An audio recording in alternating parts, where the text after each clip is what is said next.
बंदी छोड़ सतगुरु रामपाल जी परमेश्वर जी की जय हो। परमपिता परमात्मा सारी सृष्टि के रचनहार कुल मालिक असंख्य ब्रह्मांडों के स्वामी जगत गुरु तीनों लोकों में प्रवेश करके सबका धारण पोषण करने वाले राजाधिराज आत्माधार नाथों के नाथ देवों के देव महादेव सर्वेश्वर महेश्वर मृत्युंजय अजरो अमर आदि अनादि सनातनी प्रभु जगत पिता जगदीश्वर श्री श्री 1008 की उपाधि के वास्तविक अधिकारी अकाल मूर्त सौद स्वरूपी राम वासुदेव सर्वगतम ब्रह्म परम पूज्य प्रथम पूज्य परम संत परम पुरुष परम धनी परम दयालु सत्य कबीर हक्का कबीर अल्लाहु कबीर अल्लाहु अकबर बाखबर अल्लाह ताला जगत के तारणहार जगत के मुक्तिदाता जगत के जगन्नाथ हारे के सहारे हिंदुओं के राम मुसलमानों के अल्लाह सिखों के वाहिगुरु ईसाइयों के मसीह दया के सागर दयानिधि करुणा के सागर करुणानिधि स्वयंभू परिभू संकट मोचन कष्ट हरण मंगल करण दुख भंजन अविगत कबीर निर्विकार निर्विषम परमात्मा अलय अलेख सतगुरु आदि अनादि सतगुरु असली मर्यादा पुरुषोत्तम असली राम असली कृष्ण असली घनश्याम असली मुरारी राजाओं के राजा महाराजाओं के महाराजा शहंशाहों के शहंशाह सम्राटों के सम्राट भगवानों के भगवान अल्लाहों के अल्लाह प्रभुओं के प्रभु मसीहाओं के मसीह सच्चे वाहिगुरु बाबाओं के बाबा पीरों के पीर सेठों के सेठ जगत सेठ सावड़सा सेठ सर्वगुण संपन्न अनंत कोटि कलाओं के स्वामी अनंत कोटि ब्रह्मांडों के नायक योगियों में महायोगी ध्यानियों में महाध्यानी सिद्धों में परम सिद्ध ज्ञानियों में तत्व ज्ञानी ब्रह्म ज्ञानी महाज्ञानी परम ज्ञानी सर्वश्रेष्ठ ज्ञानी विज्ञानी युवा कबीर समर्थ कबीर असमवात अमित ओजा सच्चे रहनुमा करीम अल्लाह सुभान अल्लाह दुनिया के अंतिम पैगंबर 8 सितंबर 1951 से गांव धनाना जिला सोनीपत हरियाणा भारतवर्ष की पावन भूमि पे प्रकट रियल कल की भगवान श्री नारायण साकार हरि श्री बाबा साहेब नूर अनंत परमात्मा सच्चे दरवेश सच्चे बाखबर संत श्रोमणी सतगुरु रामपाल जी परमेश्वर जी के चरण कमल में आप और हम सभी भाई बहनों का अनंत कोटि दंडवत प्रणाम। सत्साई भाई और बहनों, बहुत बड़ी दया बहुत बड़ी मेहर पूज्य गुरुदेव भगवान की परमेश्वर रामपाल जी की, जिनके शुभ आशीर्वाद से विशेष आशीर्वाद से उनके पवित्र सत्संगों का संग्रह पवित्र आध्यात्मिक पुस्तक ज्ञान गंगा के ऊपर वीडियो बनाने की श्रृंखला जारी है। इसी श्रृंखला में आज हमारा ये 22वें नंबर का वीडियो है। प्रत्येक वीडियो में पूज्य गुरुदेव भगवान के आशीर्वाद से हमें अध्यात्म और भक्ति मार्ग के विषय में बहुत कुछ जानने और समझने को मिल रहा है। भाई और बहनों, ये जो पवित्र आध्यात्मिक पुस्तक ज्ञान गंगा है, ये परमेश्वर रामपाल जी के तत्व ज्ञान रूपी सत्संगों का संग्रह है और इस पवित्र पुस्तक में सर्व धर्मशास्त्रों से प्रमाणित जो ज्ञान है उसको शामिल किया गया है। अर्थात ये पुस्तक सर्व धर्मों के सर्व धर्मशास्त्रों से प्रमाणित है। इस पवित्र पुस्तक के अमृत ज्ञान में सुई की नोक रखने जितनी कमी भी निकालना नामुमकिन है, असंभव है। इस पवित्र पुस्तक को पढ़कर आप जी भक्ति और भगवान के विषय में वो सब कुछ जान सकते हैं, समझ सकते हैं जो आज से पहले सदियों से हमारे नादान धर्मगुरु हमें इन धर्म शास्त्रों से निकाल कर नहीं दे पाए। कारण था कि हमारे नादान धर्मगुरुओं को तत्व ज्ञान नहीं था और ना ही वे किसी तत्वदर्शी संत की शरण में थे, जिस कारण से भगत समाज को भक्ति और भगवान की परिभाषा भी अच्छे से नहीं समझा पाए। सत भक्ति दान करना, शास्त्र अनुकूल भक्ति दान करना, शत भक्ति मंत्रों का जाप करवाना, ये तो बहुत दूर की बात है। तो अब पूरे विश्व के मानव समाज पर जो रजा हुई है वो अवर्णनीय है, अकल्पनीय है। क्योंकि इस अमृत ज्ञान को, इस तत्व ज्ञान को, इस 21 ब्रह्मांड में स्वयं वो कबीर परमेश्वर परम अक्षर ब्रह्म सारी सृष्टि का मालिक शतलोक से चलकर गति करके मानव चोले में और एक आम संत की भूमिका करते हुए, तत्वदर्शी संत की भूमिका करते हुए वे स्वयं ही अपने द्वारा रची गई सृष्टि का ज्ञान हम जीवों को बताते हैं, समझाते हैं। और जो गलती हमने सतलोक में की थी, अपने परमपिता परमेश्वर कबीर साहिब जी से मन हटाकर पतिव्रता पद से नीचे गिरकर और इस 21 ब्रह्मांड के स्वामी ज्योति निरंजन के ऊपर आस्था लगाकर जब ये सतलोक में एक पैर पर खड़ा होकर तप कर रहा था, उसके बाद कबीर परमेश्वर ने पतिव्रता पद से नीचे गिर चुकी हम असंख्य आत्माओं को सतलोक से इस काल के साथ निष्कासित कर दिया था। और उसी दिन से हम यहाँ पर अपना कर्म दंड भोग रहे हैं। ये काल, ये ज्योति निरंजन हमें कर्म बंधनों में बांधता है और इसी प्रकार से हमें कभी लक 84 योनि में पशु पक्षियों के शरीर देता है, कभी नरक में असहनीय पीड़ा देता है और जन्म मरण और बुढ़ापे का कष्ट तो सर्वविदित है। तो भाइयों और बहनों, अब वो दयालु परमात्मा इस पृथ्वी पर स्वयं ही आते हैं, प्रकट होते हैं, सच्चे सतगुरु पूर्ण संत की भूमिका करते हैं और जो गलती हम नादान आत्माओं ने सतलोक में की थी, हमें उस गलती को याद दिलाकर भूल सुधार करवाते हैं और हमें वापस सतलोक ले चलने के लिए सतभक्ति देते हैं, ताकि हम फिर से भक्ति के धनी हो सकें और अपने निज लोक सतलोक में पहले की तरह खुशी खुशी रह सकें। इसके लिए भाइयों और बहनों, हमने सर्वप्रथम पूर्ण संत की पहचान करनी होती है, क्योंकि इस काल ने यहाँ पर अपने नकली संतों की बाढ़ सी ला रखी है। कारण ये है कि ये ज्योति निरंजन, ये काल, ये ब्रह्मा विष्णु महेश का पिता, ये नहीं चाहता है कि कोई भी आत्मा मेरे 21 ब्रह्मांड रूपी बाड़े से बाहर निकलकर स्वतंत्र हो जाए, वो सतलोक चली जाए। क्योंकि इसको प्रतिदिन 1 लाख मानव शरीरधारी आत्माओं के सूक्ष्म शरीर से निकली गंध खाने का, वासना खाने का श्राप लगा हुआ है।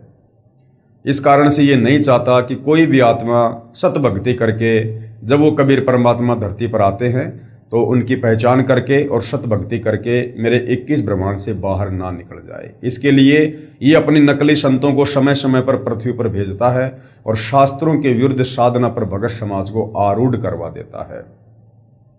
जिस शास्त्र विरुद्ध साधना को करने के चलते हम जन्म मरण के चक्कर में रहते हैं, लक 84 योनियों में भटकते हैं और तपतशिला पर हम इसका आहार बनते हैं। तो भाइयों और बहनों, अब पूरे विश्व के मानव समाज पर रहम हुआ है कबीर परमेश्वर जी का। वैसे तो परमात्मा चारों युगों में आते हैं और रह रहकर इस पृथ्वी पर परमेश्वर हम आत्माओं को तत्व ज्ञान से सराबोर करते हैं, हमें सृष्टि रचना का ज्ञान करवाते हैं। इस काल का जो ये कर्म बंधन वाला जो घटिया कर्म है, इससे हमें परिचित करवाते हैं, हमें भक्ति और भगवान की असली परिभाषा से परिचित करवाते हैं। और समय समय पर परमात्मा हम आत्माओं को सतभक्ति देकर रिचार्ज करते हैं, जिस सतभक्ति के कारण हम यहाँ पर कुछ सुख का सांस लेते हैं।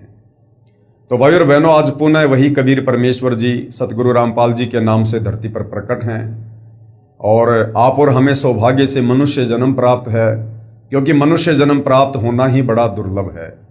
तत्वदर्शी संत भले यहाँ पर दिन में 50 बार आओ, लेकिन यदि हमें मनुष्य जन्म नहीं है तो हम उनकी सतभक्ति का फायदा नहीं उठा सकते, क्योंकि भक्ति केवल मनुष्य शरीर में ही हो सकती है, अन्य योनियों में नहीं।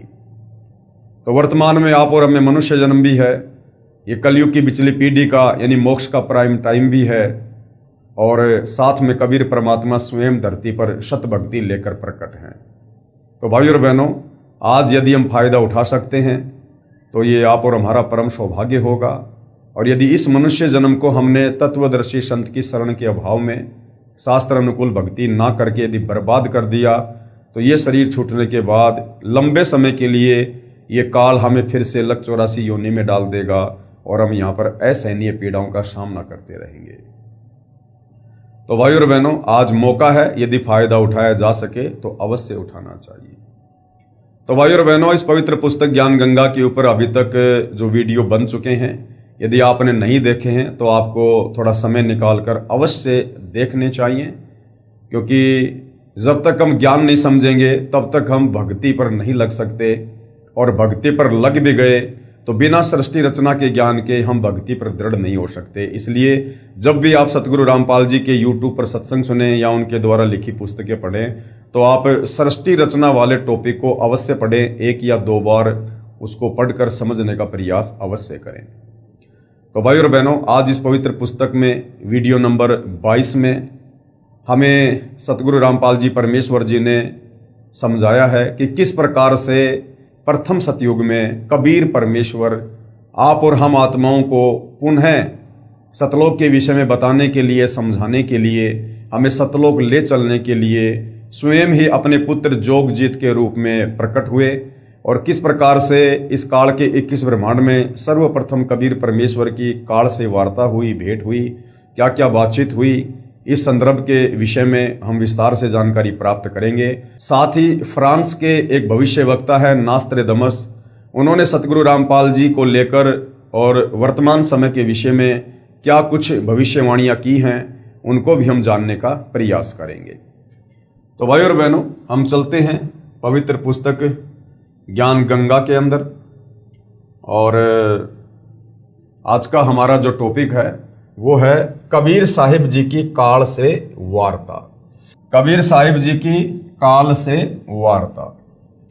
जब परमेश्वर ने सर्व ब्रह्मांडों की रचना की और अपने लोक में विश्राम करने लगे, उसके बाद हम सभी काल के ब्रह्मांड में रह रहकर अपना किया हुआ कर्म दंड भोगने लगे। कुरान शरीफ और बाइबल में जो प्रकरण आता है सूरत फुरकान 25 आयत नंबर 52 से 59 में कि उस परमेश्वर ने 6 दिन में सृष्टि रची और 7वें दिन तख्त पर जाकर विश्राम किया। तो भाई और बहनों, जिस परमेश्वर ने 6 दिन में सृष्टि रची, अर्थात इस काल के 21 ब्रह्मांड वाली सृष्टि को कबीर परमेश्वर जी ने रचा। आप और हमारे लिए कबीर परमेश्वर ने जो भी सुख सुविधा यहाँ पर उपलब्ध करवानी थी वो परमेश्वर ने 6 दिनों में की और 7वें दिन कबीर परमेश्वर वापस सतलोक में अपने सिंहासन पर जाकर विराजमान हुए। तो मुसलमान भाइयों की कुरान शरीफ में जिस अल्लाह का जिक्र है कि उसने 6 दिन में सृष्टि रची और 7वें दिन तख्त पर जा विराजा, वो अल्लाह कबीर अल्लाह है। और इस काल की सृष्टि उन्होंने 6 दिन में रची और उसके बाद 7वें दिन वापस सतलोक में जा विराजे। उसके बाद हम सभी काल के ब्रह्मांड में रहकर अपना किया हुआ कर्म दंड भोगने लगे। सतलोक में हम कोई कर्म दंड नहीं भोगते थे क्योंकि सतलोक में कोई भी पाप या पुण्य नहीं है। वहां पर हमें कोई भी ऐसा कर्म नहीं करना पड़ता है जिससे हम उसका दंड भोगें।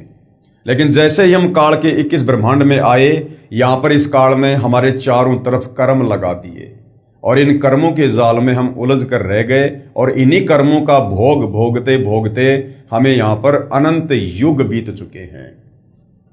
उसके बाद हम सभी इस काल के ब्रह्मांड में रहकर अपना किया हुआ कर्म दंड भोगने लगे और बहुत दुखी रहने लगे, सुख व शांति की खोज में भटकने लगे। हमें अपने निज घर सतलोक की याद सताने लगी तथा वहां जाने के लिए भक्ति प्रारंभ की। लेकिन सतलोक वापस जाने वाली भक्ति इस काल के 21 ब्रह्मांड में नहीं है। वो भक्ति तो स्वयं कबीर परमात्मा जी ही लेकर आते हैं। किसी ने चारों वेदों को कंठस्थ किया तो कोई उग्र तप करने लगा और हवन, यज्ञ, ध्यान, समाधि आदि क्रियाएं प्रारंभ की।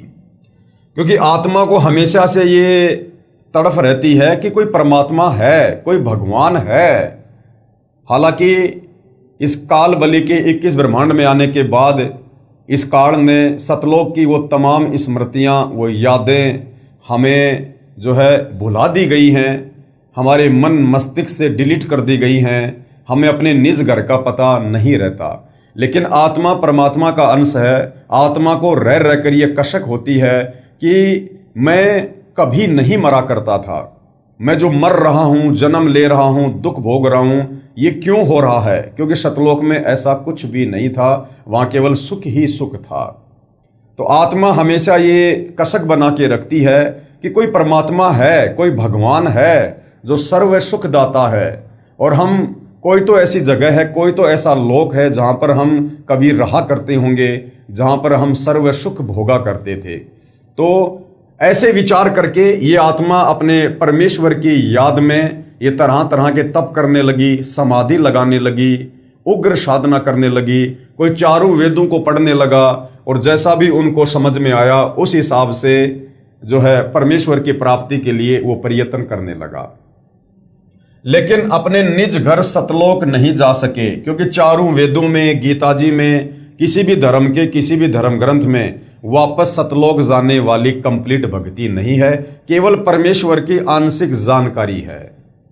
क्योंकि उपरोक्त क्रियाएं करने से अगले जन्मों में अच्छे समृद्ध जीवन को प्राप्त होकर जैसे राजा महाराजा, बड़ा व्यापारी, अधिकारी, देव महादेव, स्वर्ग महास्वर्ग आदि वापस फिर लक 84 योनि भोगने लगे, बहुत परेशान रहने लगे और परमपिता परमेश्वर से प्रार्थना करने लगे कि हे दयालु, हमें निज घर का रास्ता दिखाओ।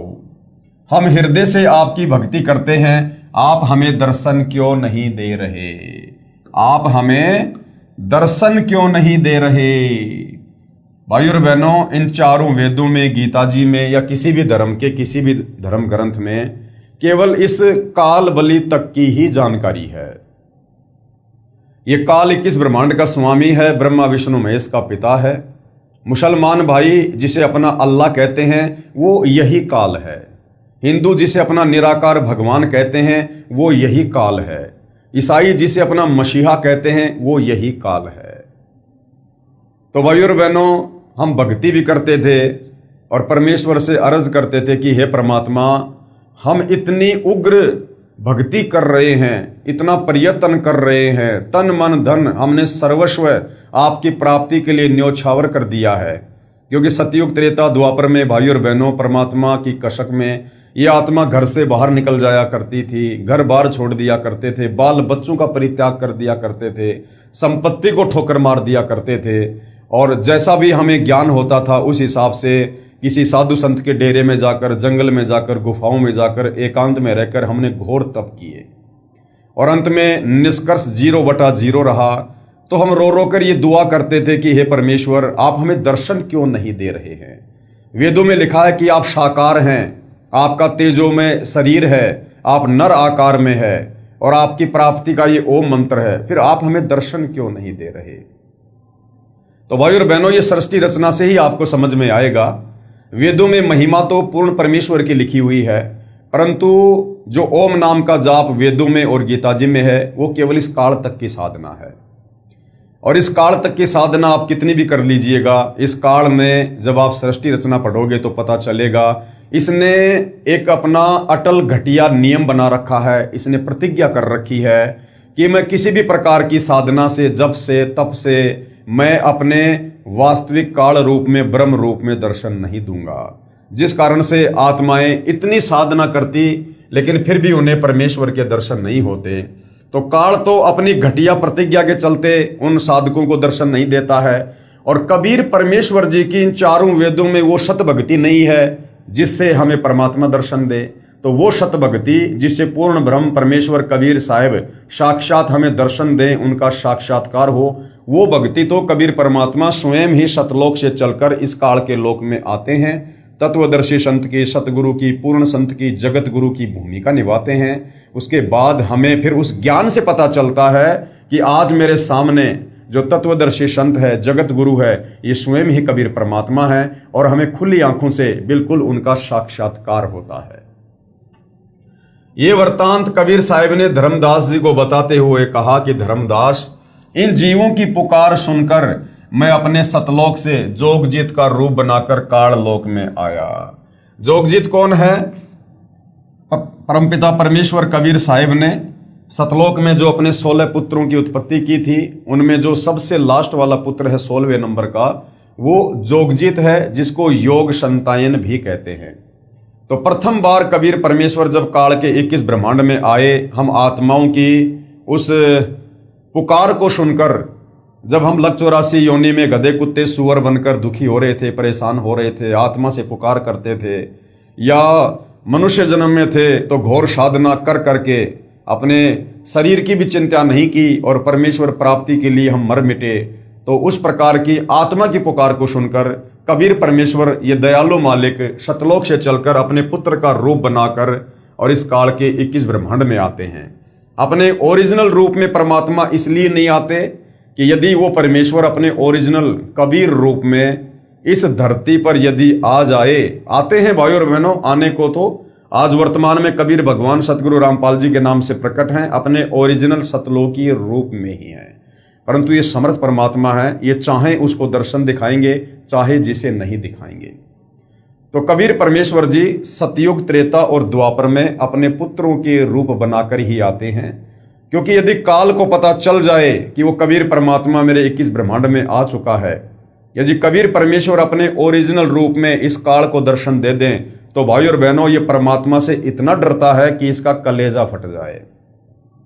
परमेश्वर अपनी वाणी में कहते हैं, काल डरे करतार से, जय जय जय जगदीश, जोरा जोड़ी झाड़ती, पगरज डारे शीस।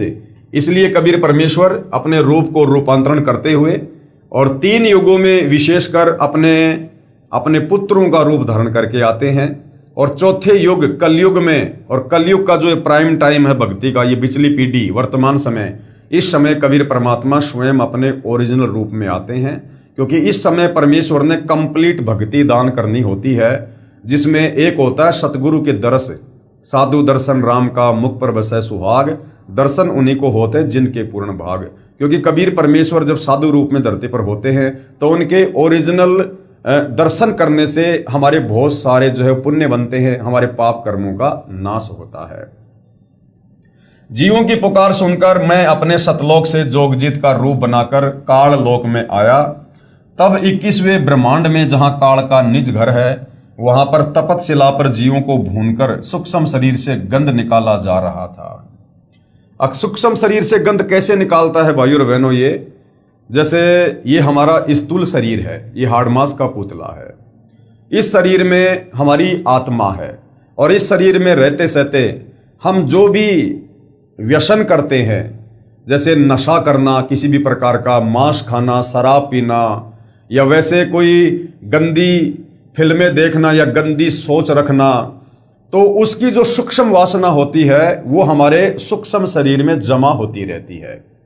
और जब हमारी मृत्यु होती है तो ये ऊपर का शरीर, तो स्थूल शरीर तो यही छूट जाता है, हम सूक्ष्म शरीर में रहते हैं। उस सूक्ष्म शरीर को ये ज्योति निरंजन अपने 21वें ब्रह्मांड में बनी तपत शिला पर ये भून भून कर खाता है।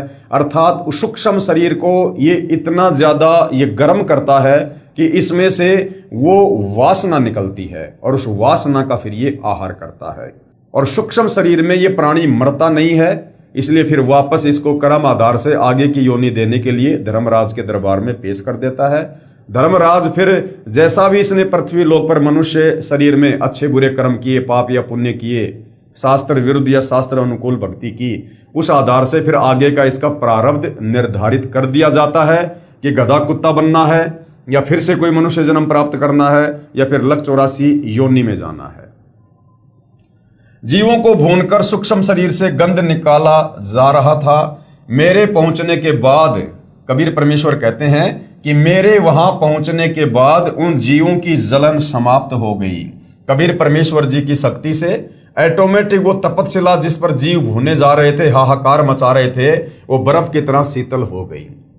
उन्होंने मुझे देख कर कहा कि हे पुरुष, यानी हे परमात्मा, आप कौन हो? आपके दर्शन मात्र से ही हमें बड़ा सुख व शांति का आभास हो रहा है। फिर मैंने बताया कि मैं पार ब्रह्म परमेश्वर कबीर हूं। आप सब जीव मेरे लोक से आकर काल ब्रह्म के लोक में फंस गए हो। यह काल रोजाना 1 लाख मानव के सूक्ष्म शरीर से गंध निकाल कर खाता है और बाद में नाना प्रकार की योनियों में दंड भोगने के लिए छोड़ देता है, 84 लाख योनियों में डाल देता है। तब वे जीव आत्माएं कहने लगी कि हे दयालु परमेश्वर, हमारे को इस काल की जेल से छुड़वाओ। मैंने बताया कि यह ब्रह्मांड काल ने 3 बार भक्ति करके मेरे से प्राप्त किया है। जो आप यहां सब वस्तुओं का प्रयोग कर रहे हो, ये सभी काल की हैं, और आप सब अपनी इच्छा से घूमने के लिए आए हो। यानी सतलोक से अपनी इच्छा से हाथ खड़ा करके आप लोगों ने काल के 21 ब्रह्मांड में आने के लिए स्वीकृति दी थी। इसलिए अब आपके ऊपर काल ब्रह्म का बहुत ज्यादा ऋण हो चुका है, यानी इस काल का कर्जा चढ़ चुका है हमारे ऊपर। और वह ऋण मेरे सच्चे नाम के जाप के बिना नहीं उतर सकता। यानी कबीर परमेश्वर जब सतगुरु रूप में धरती पर आते हैं, उस समय जो सत भक्ति वे हमें प्रदान करते हैं, मात्र उसी सत भक्ति को करने से इस काल का ऋण कर्जा आप और हमारे ऊपर जो युगों युगों से चढ़ा हुआ है वो उतर सकता है। अन्यथा यहाँ चारों वेदों की साधना, गीता की साधना, कुरान शरीफ, कुरान मजीद की साधना, चाहे श्री गुरु ग्रंथ साहिब का पाठ करते रहो, चाहे बाइबल का अध्ययन करते रहो, हम कभी भी इस काल का कर्जा नहीं उतार सकते। और कर्जा नहीं उतरेगा तो ये हमें इस कर्म दंड से मुक्त नहीं करेगा। जब तक आप ऋण मुक्त नहीं हो सकते तब तक आप काल ब्रह्म की जेल से बाहर नहीं जा सकते। 21 ब्रह्मांड को कबीर परमेश्वर जी ने जेल बताया है, जेल, क्योंकि हम यहां पर जेल ही काट रहे हैं। सतलोक में हमने जो गलती की थी उस कर्म की सजा हम यहां पर भुगत रहे हैं। इसके लिए आपको मुझसे नाम उपदेश लेकर भक्ति करनी होगी, तब मैं आपको छुड़वा कर ले जाऊंगा। हम ये वार्ता कर ही रहे थे कि वहां पर काल ब्रह्म प्रकट हो गया, उसका समय हो गया था। उसने समय निर्धारित कर रखा है कि इस समय तक वो आत्माएं तपस्या पर जो है अपने सूक्ष्म शरीर की वासना को छोड़ चुकी होंगी, तो वो अपना आहार करने के लिए आया और उसने बहुत ही क्रोधित होकर मेरे ऊपर हमला बोला। क्या कह रहे हैं कबीर परमात्मा जी कि जब उस काल ने मुझे तपस्या पर देखा तो मेरे ऊपर गुस्से में आकर हमला बोल दिया, क्योंकि वो समझ नहीं पाया भाई और बहनों कि ये कबीर भगवान है। उसने देखा ये मेरा भाई जोगजीत है, क्योंकि कबीर परमात्मा जोगजीत जी का रूप बनाकर वहां पर प्रकट थे और जोगजीत के रूप में ही कबीर परमात्मा ने सतलोक से इस काल को श्राप देकर 21 ब्रह्मांड सहित सतलोक से 16 संकोश की दूरी पर निष्कासित किया था।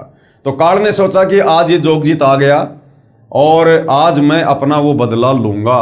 तो जोगजीत को देखकर बड़ा क्रोधित हुआ और मेरे ऊपर हमला बोला। मैंने अपनी शब्द शक्ति से उसको मूर्छित कर दिया। कबीर परमेश्वर जो सर्वशक्तिमान परमात्मा है, उसके आगे भला किसकी क्या बिसात है। फिर कुछ समय बाद वह होश में आया। थोड़ी देर बाद काल होश में आया तो काल ने देखा भैया इसके पास तो कोई परमात्मा के द्वारा दी गई जबरदस्त शक्ति है और ये लड़ाई झगड़ा करके बात बनेगी नहीं। फिर इस काल ने चापलूसी करनी शुरू कर दी। फिर कुछ समय बाद वह होश में आया, मेरे चरणों में गिरकर क्षमा याचना करने लगा और बोला कि आप मुझसे बड़े हो, मुझ पर कुछ दया करो और ये बताओ कि आप मेरे लोक में क्यों आए हो। तब मैंने काल पुरुष को बताया कि कुछ जीव आत्माएं भक्ति करके अपने निज घर सतलोक में वापस जाना चाहती हैं, उन्हें सत भक्ति मार्ग नहीं मिल रहा है, इसलिए वे भक्ति करने के बाद भी इसी लोक में रह जाती हैं। मैं उनको सत भक्ति मार्ग बताने के लिए और तेरा भेद देने के लिए आया हूं, किंतु तू काल है, 1 लाख जीवों का आहार करता है और 1.25 लाख जीवों को उत्पन्न करता है तथा भगवान बनकर बैठा है। मैं इनको बताऊंगा कि तुम जिसकी भक्ति करते हो वह भगवान नहीं, वो काल है। कि भैया मैं तेरी सारी पोल पट्टी नीचे जाकर और परमात्मा प्राप्ति के लिए प्रयत्न कर रहे साधकों को बताऊंगा कि तू काल है, जिसने अपने आप को यहाँ पर भगवान साबित कर रखा है और अपने तीनों पुत्रों ब्रह्मा विष्णु महेश और अपनी पत्नी दुर्गा के माध्यम से तूने सबको कर्म बंधनों में बांध रखा है। तीनों गुणों से, रजगुण सतगुण तमगुण से तूने सबको प्रभावित कर रखा है। तो इतना सुनकर ये जो काल है ये भयभीत हो गया। इतना सुनते ही काल बोला कि यदि सब जीव वापस चले गए तो मेरे भोजन का क्या होगा, मैं भूखा मर जाऊंगा। आपसे मेरी प्रार्थना है कि 3 युगों में जीव कम संख्या में लेकर जाना, कि सतयुग, त्रेता और द्वापर, इन 3 युगों में आप सतलोक में कम जीव लेकर जाना और जब चौथा युग कलयुग आ जाए उस समय जितने मर्जी जीव ले जाना और सबको मेरा भेद मत देना। इन 3 युगों में मेरा भेद मत देना किसी को कि मैं काल हूं और सबको खाता हूं। जब कलयुग आए तो चाहे जितने जीवों को ले जाना। ये वचन काल ने मुझसे प्राप्त कर लिए। कबीर परमेश्वर ने उसको कह दिया ठीक है भाई। कबीर साहिब ने धर्मदास को आगे बताते हुए कहा कि सतयुग, त्रेता युग और द्वापर युग में भी मैं आया था और बहुत जीवों को सतलोक लेकर गया, लेकिन इसका भेद नहीं बताया। यानी कबीर परमेश्वर चारों युगों में आते हैं, और जैसा कि काल के साथ एग्रीमेंट हुआ था कि सतयुग त्रेता द्वापर में परमात्मा जीवों को कम संख्या में सतलोक लेकर जाना, और मेरा भेद मत देना किसी को कि मैं काल हूं, ऐसे ऐसे मैंने सतलोक में गलती की थी और यहां मैं ऐसे ऐसे ब्रह्मा विष्णु महेश के माध्यम से अपने भोजन का प्रबंध करता हूं। तो भाई और बहनों, कौन से सतलोक में लेकर गए 3 युगों में परमात्मा जीवों को? क्योंकि इस काल का पूरा भेद बताए बिना तो आत्मा में भय उत्पन्न होगा ही नहीं। जब तक हम सृष्टि रचना से परिचित नहीं होंगे और सृष्टि रचना से परिचित होंगे तो हमें काल के विषय में भी जानकारी होगी, इसका पूरा भेद भी मालूम होगा, तभी हमारे को काल लोक से डर लगेगा, तभी हम तत्वदर्शी संत की शरण में आकर भक्ति करेंगे। तो आज से पहले कबीर परमेश्वर हमें मिनी सतलोक में लेकर गए 3 युगों में। इस काल के 21 ब्रह्मांड में कबीर परमेश्वर ने अपना एक गुप्त स्थान बना रखा है जिसका नाम है मिनी सतलोक, जहां परमेश्वर आत्माओं को काल के बंधन से छुड़वाकर बीज रूप में रख देते हैं। और जब ये कलयुग की बिचली पीढ़ी वाला मोक्ष का प्राइम टाइम आता है, कंप्लीट भक्ति देने का, कंप्लीट मूल ज्ञान बताने का, इस समय परमेश्वर तीनों युगों में जिन आत्माओं को मिनी सतलोक में बैठा देते हैं, फिर उन आत्माओं को परमेश्वर इस समय कलयुग की बिचली पीढ़ी में मानव जन्म देते हैं, स्त्री या पुरुष का, और फिर उन आत्माओं से कंप्लीट भक्ति करवाकर उनको सतलोक लेकर जाते हैं। अन्यथा काल का भेद बताए बिना भाई और बहनों हमारी आत्मा कभी भी सतलोक जाने को तैयार नहीं होगी, क्योंकि भय बिना भक्ति नहीं होती। अब मैं कलयुग में आया हूं और काल से मेरी वार्ता हुई है।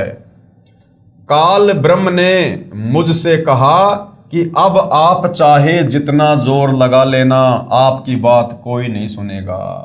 काल ने चापलूसी की थी कि आप चौथे युग में जितनी मर्जी आत्मा ले जाना कलयुग में।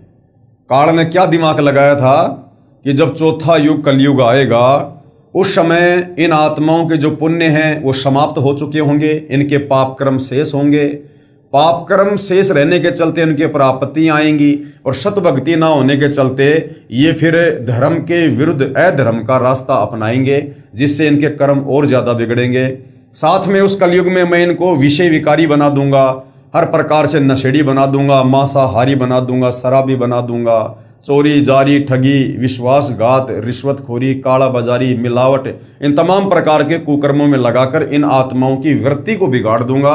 ये भक्ति के योग्य भी नहीं रहेंगे, और थोड़ी बहुत भक्ति यदि कोई करना चाहेगा तो मैं अपने नकली संत भेज भेज कर शास्त्रों के विरुद्ध साधना करवा दूंगा, और इनको मंदिर मस्जिद चर्च गुरुद्वारे और पत्थर पूजा पे लगा दूंगा, कावड़ लाना, पैदल यात्रा करना, पाखंड पूजा करना, जंत्र मंत्र के चक्कर में पड़ना, इन घटिया साधनाओं में देवी देवताओं की साधनाओं में लगा दूंगा।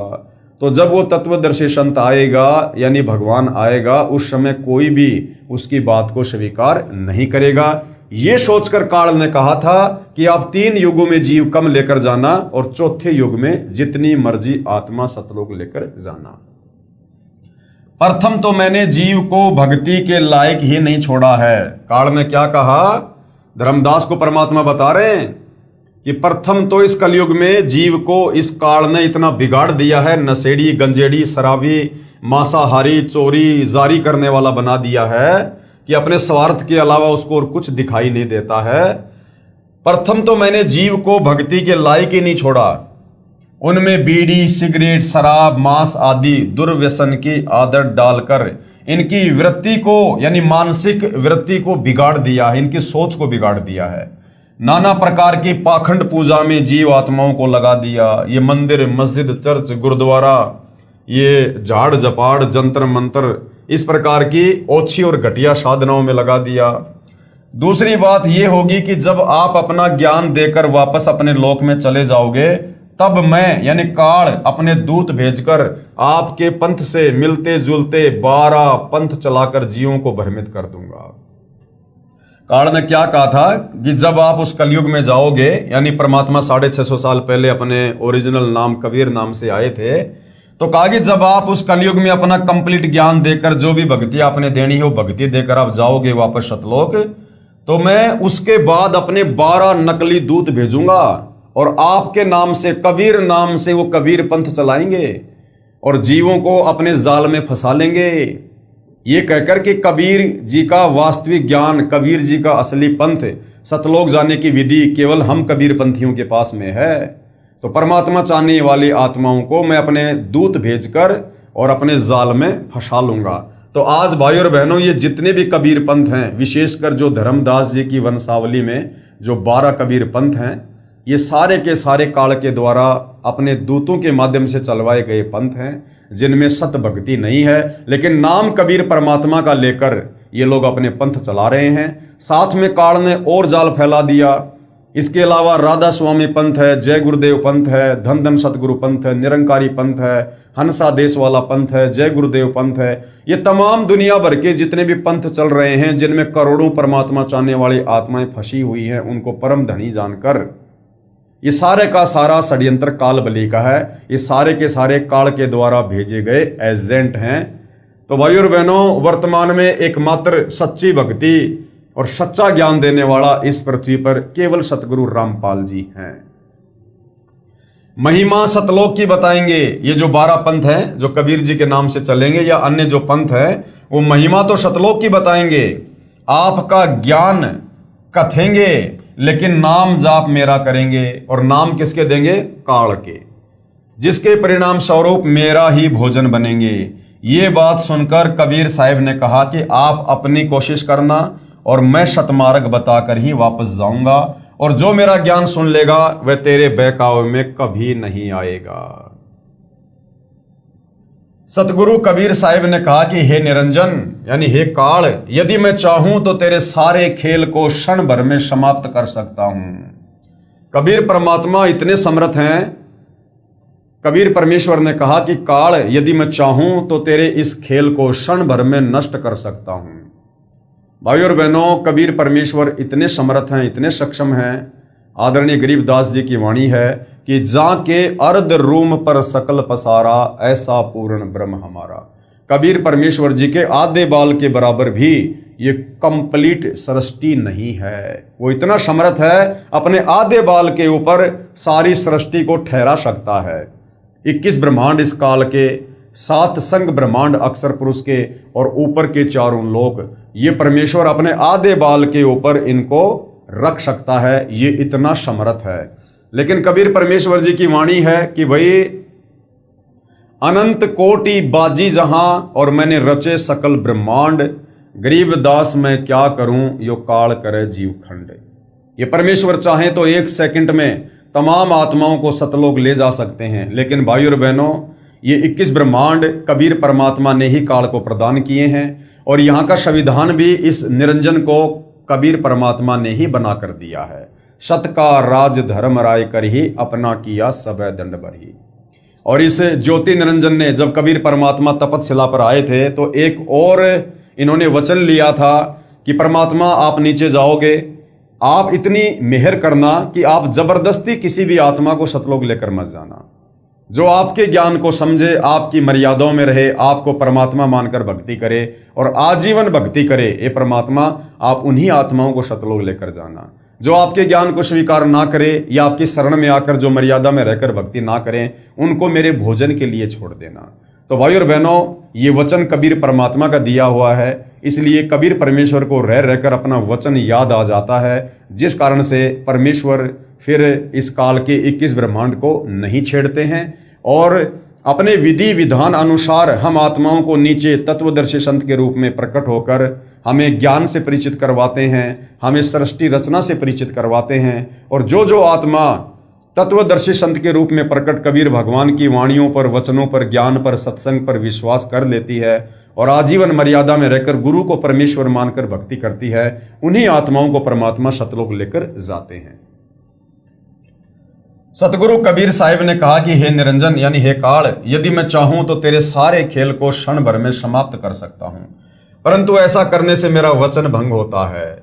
ये सोचकर मैं अपने प्यारे हंसों को यानी भक्तों को यथार्थ ज्ञान देकर शब्द का बल प्रदान करके, यानी परमेश्वर हमें जो शब्द देंगे, जो मंत्र देंगे, फिर हम उसका जाप करेंगे, फिर हमारे अंदर वो शक्ति उत्पन्न होगी, तो शब्द का बल प्रदान करके सतलोक लेकर जाऊंगा।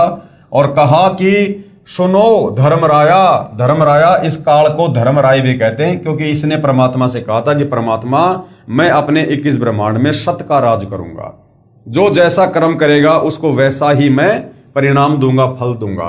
तो इसको धर्मराय भी कहते हैं। सत का राज धर्मराय कर ही अपना किया सबे दंड बरही। सुनो धर्मराया, हम शंखों हंसा पद परसाया। हमने असंख्य आत्माओं को तुम्हारे काल लोक से सत भक्ति देकर सतलोक में बैठाया है। और जिन लीना हमरा परवाना, जिन्होंने हमारे से नाम उपदेश लिया है, सो हंसा हम किए अमाना, उनको हमने तेरे काल लोक से मुक्त किया है। पवित्र कबीर सागर में जीवों को भूल भुलैया में डालने के लिए तथा अपनी भूख को मिटाने के लिए तरह तरह के तरीकों का वर्णन, ये वाणियां कबीर सागर से ली गई है, जिस कबीर सागर को 650 साल पहले कबीर परमेश्वर जी ने आदरणीय धर्मदास जी के माध्यम से लिपिबद्ध करवाया था। तो इस काल ने क्या कुछ कहा था कबीर परमेश्वर से, जब तपतशिला पर कबीर परमात्मा और इस निरंजन के बीच में बातचीत हो रही थी। द्वादश पंथ करूं मैं साजा, नाम तुम्हारा ले करूं आवाजा। द्वादश यम संसार पठो, नाम तुम्हारे पंथ चलो। कि द्वादश पंथ करूं मैं साजा, कि जब आप सतलोक वापस चले जाओगे, इस कलयुग में आकर, प्रथम चरण में आकर जब आप अपनी लीला करके वापस चले जाओगे, उसके बाद मैं आपके नाम से, कबीर नाम से द्वादश यानी 12 पंथ चलाऊंगा, 12 कबीर पंथ चलाऊंगा। और नाम तुम्हारा ले करूं आवाजा, और तुम्हारा ही नाम ले लेकर मैं लोगों को भक्ति पर लगाऊंगा। और द्वादश यम संसार पठो, अपने 12 काल के दूत उन पंथों में भेजूंगा मुखिया बनाकर। नाम तुम्हारे पंथ चलो, और आप ही के नाम से, कबीर नाम से वो पंथ चलेंगे। प्रथम दूत मम प्रगटे जाई, पीछे अंश तुम्हारा आई। और इस ज्योति निरंजन ने कबीर भगवान से कहा कि पहले जो है मेरे दूत जाएंगे, पहले मेरे एजेंट जाएंगे गुरु बनकर, पहले मेरा ज्ञान प्रचार होगा, पीछे अंश तुम्हारा आई, उसके बाद आप अपना ज्ञान प्रचार करना। यही विधि जीवन को भरमाऊं, पुरुष नाम जीवन समझाऊं। इस विधि से मैं कलयुग में जीव आत्माओं को भक्ति और भगवान के नाम पर भ्रमित कर दूंगा। द्वादश पंथ नाम जो ले है, सो हमरे मुख आन समोहे। और उन 12 पंथों में जो मुझ काल के द्वारा चलाए जाएंगे कबीर पंथ के नाम से, उन 12 पंथों में जो जो व्यक्ति नाम दीक्षा लेंगे वो मेरे ही मुख में आते रहेंगे, अर्थात वो तपतशिला पर मेरा भोजन बनते रहेंगे, क्योंकि 12 पंथों में सतलोक जाने की विधि नहीं है। कहा तुम्हारा जीवन माने, हमरी और हो बाद बखाने। और जब तुम जाओगे फिर लोगों को समझाने के लिए, सत्य ज्ञान बताने के लिए, तो लोग तुम्हारी बात नहीं मानेंगे, मेरी ओट लेकर और तुम्हारे साथ में वाद विवाद करेंगे कि तुम झूठ बोलते हो, झूठ बोलते हो। मैं दृढ़ फंदा रची बनाई, जामे जीव रहे उर्जाई। काल कह रहा है इस प्रकार से मैं उन आत्माओं के गले में दृढ़ फंदा डाल दूंगा और जिसमें सारे के सारे जीव उलझ कर रह जाएंगे। देवल देव पाषाण पुजाई, तीर्थ व्रत जप तप मन लाई। उल्टी साधना पर लगा दूंगा कलयुग में। आज आप और हम देख रहे हैं भाई और बहनों, पाषाण पूजा, पत्थरों की पूजा पर दुनिया लगी हुई है। देवल यानी मंदिर, देव, और तीर्थ व्रत ये झूठे नाम के जाप कर रहे हैं लोग। राधे राधे श्याम मिला दे, हरे राम हरे कृष्णा जय जय राम हरे राम। और दुनिया भर के तप, ये पैदल यात्रा करना, कावड़ लाना, ये जो है ये तप के जो है अंतर्गत आता है। तो काल ने कहा था कि मैं देवल देव पाषाण पुजाई, तीर्थ व्रत जप तप मन लाई। यज्ञ होम अरु नेम अचारा, और अनेक फंद में डारा। तरह तरह के हवन यज्ञ शुरू करवा दूंगा, दुनिया भर के नाम शुरू करवा दूंगा जो मनमुखी होंगे, शास्त्रों के विरुद्ध होंगे, और अनेक प्रकार से मैं सबके गले में फांसी का फंदा डाल दूंगा, उल्टी साधना का, शास्त्र विरुद्ध साधना का। जो ज्ञानी जाओ संसारा, जीवन माने कहा तुम्हारा। और जब आप संसार में जाओगे ज्ञान समझाने के लिए, उस समय तुम्हारी बात पर कोई भी यकीन नहीं करेगा, कि भाई तुम तो अभी अभी आए हो, तुमने तो अभी अभी अपना पंथ शुरू किया है, ये कबीर पंथ तो सदियों से चल रहे हैं, तो जो सच्चा ज्ञान इन कबीर पंथों में होगा वो तुम्हारे पास थोड़ा ना होगा। ये कहकर लोग तुम्हें रिजेक्ट कर देंगे। तो कबीर परमेश्वर जी ने क्या कहा, ज्ञानी कहे सुनो अन्यायी, काटो फंद जीव ले जाई। यानी कबीर परमात्मा कभी तो अपने पुत्र जोगजीत के रूप में आते हैं, कभी अपने पुत्र ज्ञानी के रूप में भी आते हैं, और कभी अपने पुत्र सहजदास का रूप बनाकर भी आते हैं। तो ज्ञानी रूप में परमात्मा आए हुए थे, तो उन्होंने काल से कहा, ज्ञानी कहे सुनो अन्यायी, हे धर्मराय, हे अन्यायी, काटो फंद जीव ले जाई। मैं तेरा ये फंदा काट दूंगा अपनी सत भक्ति से, और जीवों को भक्ति करवाकर सतलोक लेकर जाऊंगा। जेतिक फंद तुम रचे बिचारी, सत्य शब्द ते सब बिडारी। और तू जितने भी फंद ये रच रहा है, षड्यंत्र तू रच रहा है जीव आत्माओं को फंसाने के लिए, मैं अपनी सत भक्ति देकर और तेरे सारे फंद जो है काट दूंगा। जोन जीव हम शब्द दरडावे, फंद तुम्हारा सकल मुकावे। जो प्राणी, जो आत्मा हमारे से उपदेश लेकर भक्ति शुरू कर देंगे, ये तुम्हारा षड्यंत्र ऑटोमेटिक फेल हो जाएगा। चौका कर परवाना पाए, पुरुष नाम तिह देऊ चिनाई। ताके निकट काल नहीं आवे, संधि देख ताक है सिर नावे। यानी मैं ऐसा मंत्र दूंगा, उस मंत्र के सामने तेरा सर ऑटोमेटिक झुक जाएगा। यानी उस मंत्र में इतनी पावर होगी कि आत्मा भक्ति से परिपूर्ण हो जाएगी, और मजबूरन तेरे को उन आत्माओं को मुक्त करना होगा। उपरोक्त विवरण से सिद्ध होता है कि जो अनेक पंथ चले हुए हैं, जिनके पास कबीर साहब द्वारा बताया हुआ शत भक्ति मार्ग नहीं है, ये सब काल प्रेरित हैं। यानी जितने भी नकली कबीर पंथ हैं, ये सब काल प्रेरित हैं।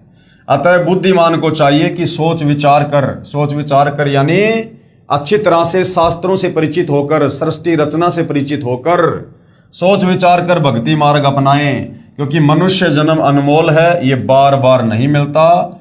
कबीर साहिब कहते हैं, कबीर मानुष जन्म दुर्लभ है, मिले न बारंबार। जैसे तरवर से पत्ता टूट गिरे, फिर वापस नहीं लगता डार।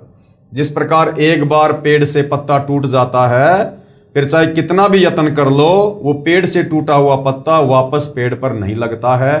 ठीक इसी प्रकार ये मनुष्य जन्म है, जो हमें 184 योनियां भोगने के बाद बड़ी मुश्किल से एक बार मिलता है। यदि इस मनुष्य जन्म को हमने बिना सत भक्ति के अगर यूं ही बर्बाद कर दिया, तो भाई और बहनों, फिर से हम लंबे समय के लिए काल के लोक में कष्ट भोगने के लिए रह जाएंगे। उसके बाद भाई और बहनों, विश्व विजेता संत यानी सतगुरु रामपाल जी की अध्यक्षता में हिंदुस्तान विश्व गुरु धर्म गुरु के रूप में प्रतिष्ठित होगा, ये कहा है नास्त्रदमस ने, जो फ्रांस के रहने वाले थे, जो एक भविष्य वक्ता थे।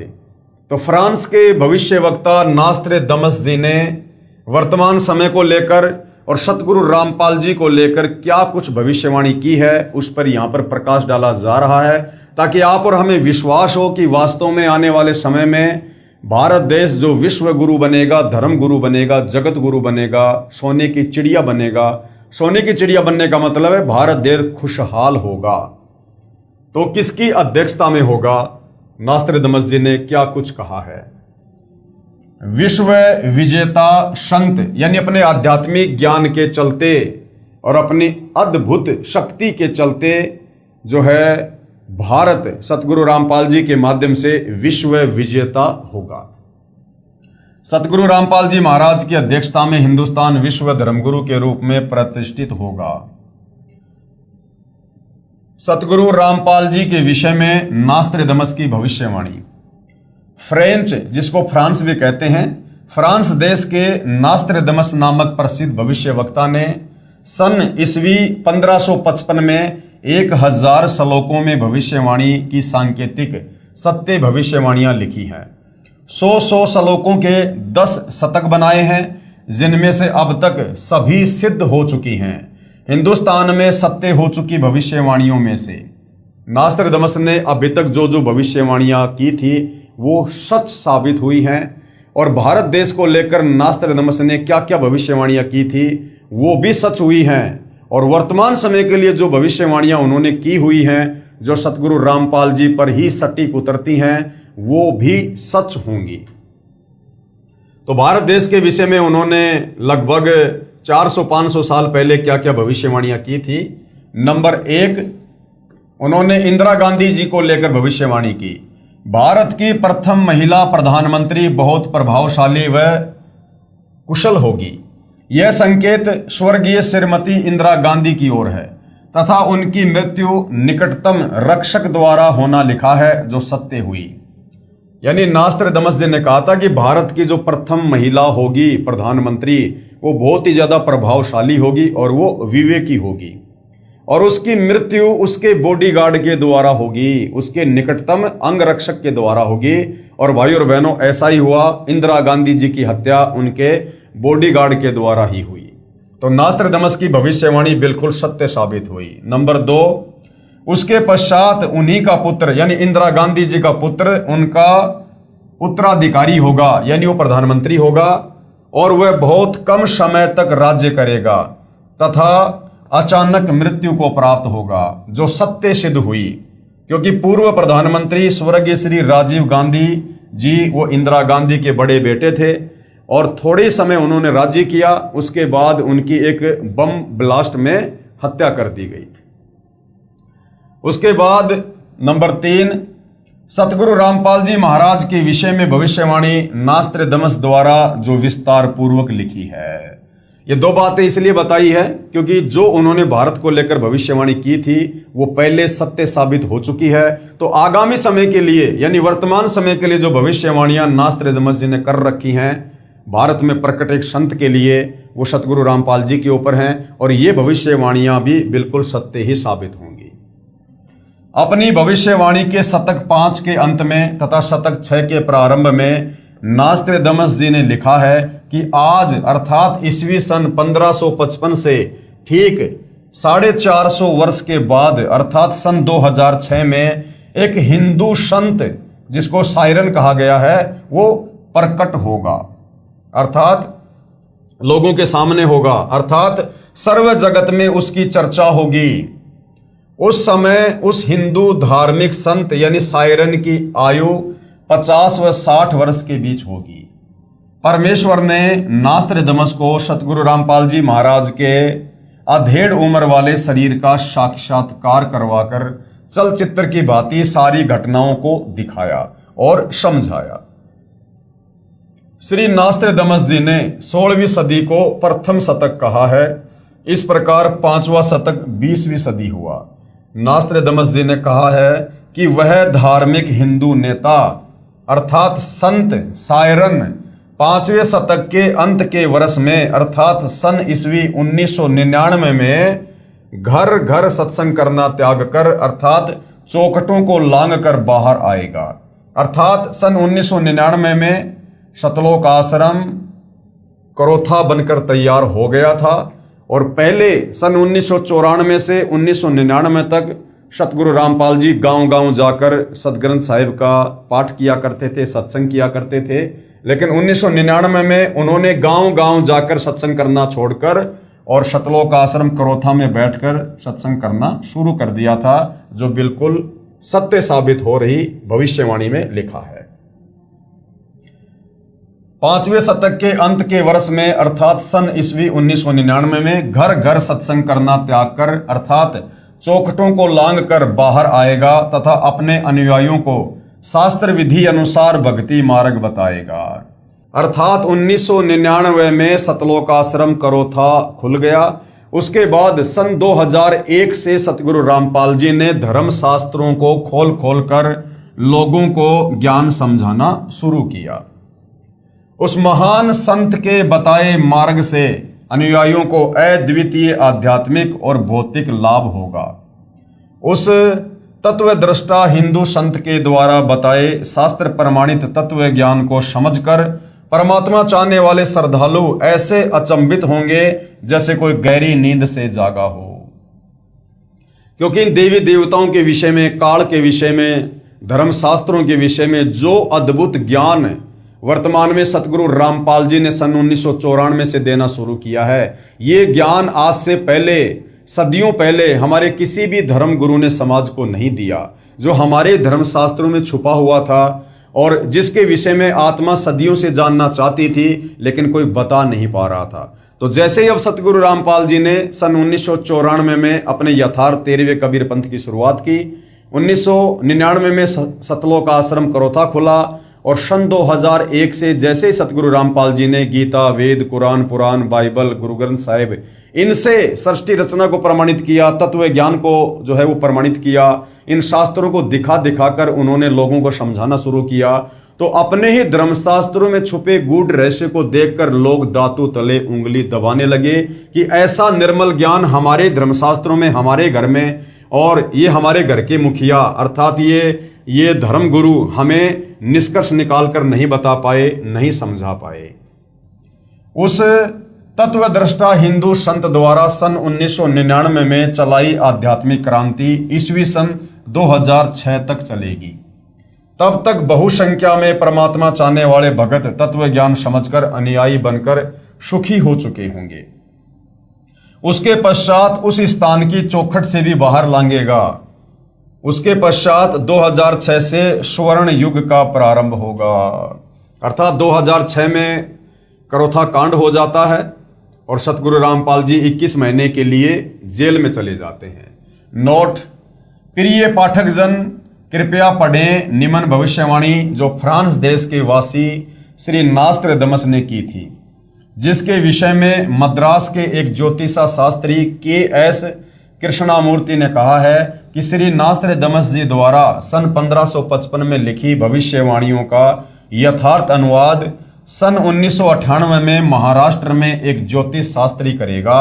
वह ज्योतिष शास्त्री नास्त्रदमस की भविष्यवाणियों का सांकेतिक भाषा का स्पष्टीकरण करके उसमें लिखित भविष्य घटनाओं का अर्थ देकर अपना भविष्य ग्रंथ प्रकाशित करेगा, जो ऐसा ही हुआ। उसी ज्योतिषा शास्त्री द्वारा यथार्थ अनुवादित की गई पुस्तक से अनुवादकर्ता के शब्दों में पढ़िए। पेज नंबर 32 और 33 पर, ठहरो, स्वर्ण युग अर्थात राम राज्य आ रहा है। एक अधेड़ उम्र का औदार्य यानी उदार अजोड़ महासत्ता अधिकारी भारत ही नहीं सारी पृथ्वी पर स्वर्ण युग लाएगा और अपने सनातन धर्म का पुनरुत्थान करके यथार्थ भक्ति मार्ग बताकर सर्वश्रेष्ठ हिंदू राष्ट्र बनाएगा। तत्पश्चात ब्रह्मदेश यानी जिसको बांग्लादेश कहते हैं, ब्रह्मदेश पाकिस्तान, बांग्ला, श्रीलंका, नेपाल, तिब्बत, अफगानिस्तान, मलाया आदि देशों में वही सार्वभौम धार्मिक नेता होगा। क्योंकि भाइयों और बहनों, ये जितने भी देश हैं ये सब आज से लगभग 600 साल पहले भारत देश के ही हिस्से थे, जो आगे चलकर टुकड़ों में बट गए। अब दोबारा सतगुरु रामपाल जी की अध्यक्षता में पूरा विश्व एक होगा और ये जितने भी टुकड़े जो भारत से अलग हुए थे, जो अलग अलग देश बन चुके हैं, ये पुनः भारत में शामिल होंगे। सत्ताधारी चांडाल चौकड़ियों पर उसकी सत्ता होगी। वह नेता यानी सायरन दुनिया को अधाप मालूम होना है, बस देखते रहो। फिर पेज नंबर 40 पर लिखा है, ठहरो, राम राज्य अर्थात स्वर्ण युग आ रहा है, यानी सतयुग जैसा समय आ रहा है। जून 1999 से 2006 तक चलने वाली उत्क्रांति में स्वर्ण युग का उत्थान होगा। हिंदुस्तान में उदयन होने वाला तारणहार सायरन दुनिया में सुख समृद्धि व शांति प्रदान करेगा। नास्त्रदमस जी ने निसंदेह कहा है कि प्रकट होने वाला सायरन यानी वो संत अभी ज्ञात नहीं है, लेकिन वह क्रिश्चियन अथवा मुसलमान हरगिज नहीं होगा, वो हिंदू ही होगा। और मैं नास्त्रदमस उसका अभी छाती ठोककर गर्व करता हूं, क्योंकि उस दिव्य स्वतंत्र सूर्य सायरन का उदय होते ही सारे पहले वाले विद्वान कहलाने वाले महान नेताओं को निष्प्रभ होकर उनके सामने नम्र बनना पड़ेगा। यानी वर्तमान में जितने भी आचार्य, शंकराचार्य, किसी भी धर्म के धर्मगुरु जो अपने आप को विद्वान साबित करके लोगों को भक्ति के नाम पर उलझा कर बैठे हैं, और जितने भी ये राजनीतिक नेता हैं जिनकी प्रभुता बनी हुई है, इन सब ने आने वाले कुछ ही समय में 2028 के बाद सतगुरु रामपाल जी के चरणों में नतमस्तक होना पड़ेगा, क्योंकि आने वाला समय युग परिवर्तन का है। और जब जब युग परिवर्तन होता है भयंकर जन धन की हानि होती है। अभी हम अप्रैल 2026 में जी रहे हैं। 2028 युग परिवर्तन का निर्धारित समय है। तो भाइयों और बहनों, 2028 और 2030 इस बीच में इन तमाम धार्मिक नेताओं को, राजनीतिक नेताओं को सतगुरु रामपाल जी के चरणों में नतमस्तक होना पड़ेगा, क्योंकि परिस्थितियां देश और दुनिया की इस कदर बिगड़ जाएंगी, ये लोग हाथ खड़े करने पर मजबूर हो जाएंगे। वह हिंदुस्तानी महान तत्वदृष्टा संत सभी को अभूतपूर्व राज्य प्रदान करेगा। यानी जिन जिन भक्तों की राज्य करने की इच्छा होगी, सतगुरु रामपाल जी आने वाले समय में अपने उन भक्तों को जो है राज्य प्रदान करेंगे।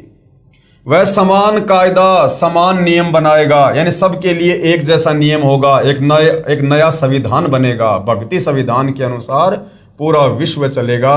ये वर्तमान के जो संविधान है ये सब नष्ट कर दिए जाएंगे और पूरे विश्व में केवल सतगुरु रामपाल जी का ही संविधान चलेगा। और सतगुरु रामपाल जी का संविधान है भक्ति संविधान, यानी सब लोग भक्ति करेंगे और जो जो नियम मर्यादा सतगुरु रामपाल जी ने लागू कर रखी हैं उन नियम मर्यादाओं में रहकर सब लोग नेक नीति ईमानदारी से देवताओं जैसा जीवन जिएंगे।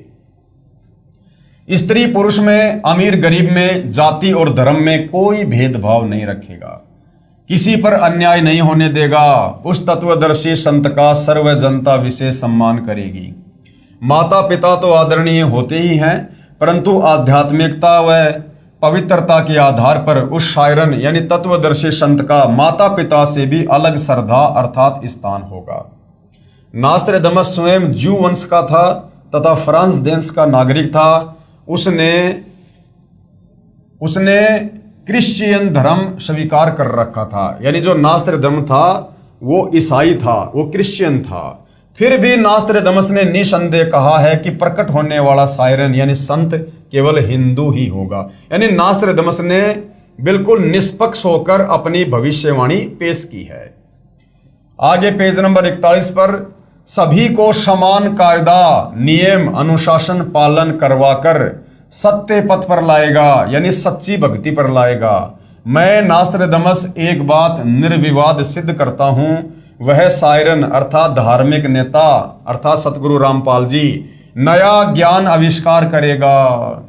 सतगुरु रामपाल जी ने सृष्टि रचना बताकर और सर्वधर्म शास्त्रों का निष्कर्ष निकालकर जो अमृत ज्ञान, सतलोक जाने की कंप्लीट विधि, काल के 21 ब्रह्मांडों से बाहर निकलने का कोर्स आप और हमें दिया है, ये आज से पहले इस प्रकार से किसी ने नहीं दिया। तो एक नया ज्ञान, यानी इस काल के 21 ब्रह्मांड में जो आधा अधूरा भक्ति का ज्ञान है उससे सर्वश्रेष्ठ एक नया ज्ञान सतगुरु रामपाल जी ने हमें दिया है। वह सत्य मार्गदर्शन करवाने वाला तारणहार एशिया खंड में जिस देश के नाम महासागर हिंद महासागर है उसी नाम वाले हिंदुस्तान देश में जन्म लेगा। अब ये भविष्य वक्ता होते हैं भाइयों और बहनों, इन्हें नहीं पता होता है कि परमात्मा जी जब संत रूप में धरती पर आते हैं तो वो जन्म लेते हैं या फिर वो प्रकट होते हैं। तो उन्होंने अपनी साधारण भाषा में यहाँ पर जन्म लेना लिखा है। वो ना क्रिश्चियन होगा, ना मुसलमान होगा, ना जू होगा, वो निसंदेह हिंदू होगा। अन्य भूतपूर्व धार्मिक नेताओं से महत्तर बुद्धिमान होगा और अंजी के होगा। नास्त्रदामस भविष्यवाणी के शतक 6 श्लोक 70 में महत्वपूर्ण संकेत बता रहा है। उससे सभी प्रेम करेंगे, उसका बोलबाला रहेगा, उसका भय भी होगा कि यदि मर्यादा तोड़ दी तो हमारे पर तुरंत काल का अटैक होगा और हमारे पर मुसीबतों का पहाड़ टूटेगा। तो सतगुरु रामपाल जी का भय भी होगा। कोई भी अपकृत्य करना नहीं सोचेगा, यानी कोई भी व्यक्ति गलत काम करने की नहीं सोचेगा, क्योंकि ज्ञान भी हो जाएगा कि जैसे कर्म करेंगे फिर वैसा उनका दंड भी भोगना पड़ेगा। तो जिस कारण से लोगों में भय भी रहेगा और लोग कोई भी अपकृत्य अर्थात दुष्कर्म नहीं करेंगे।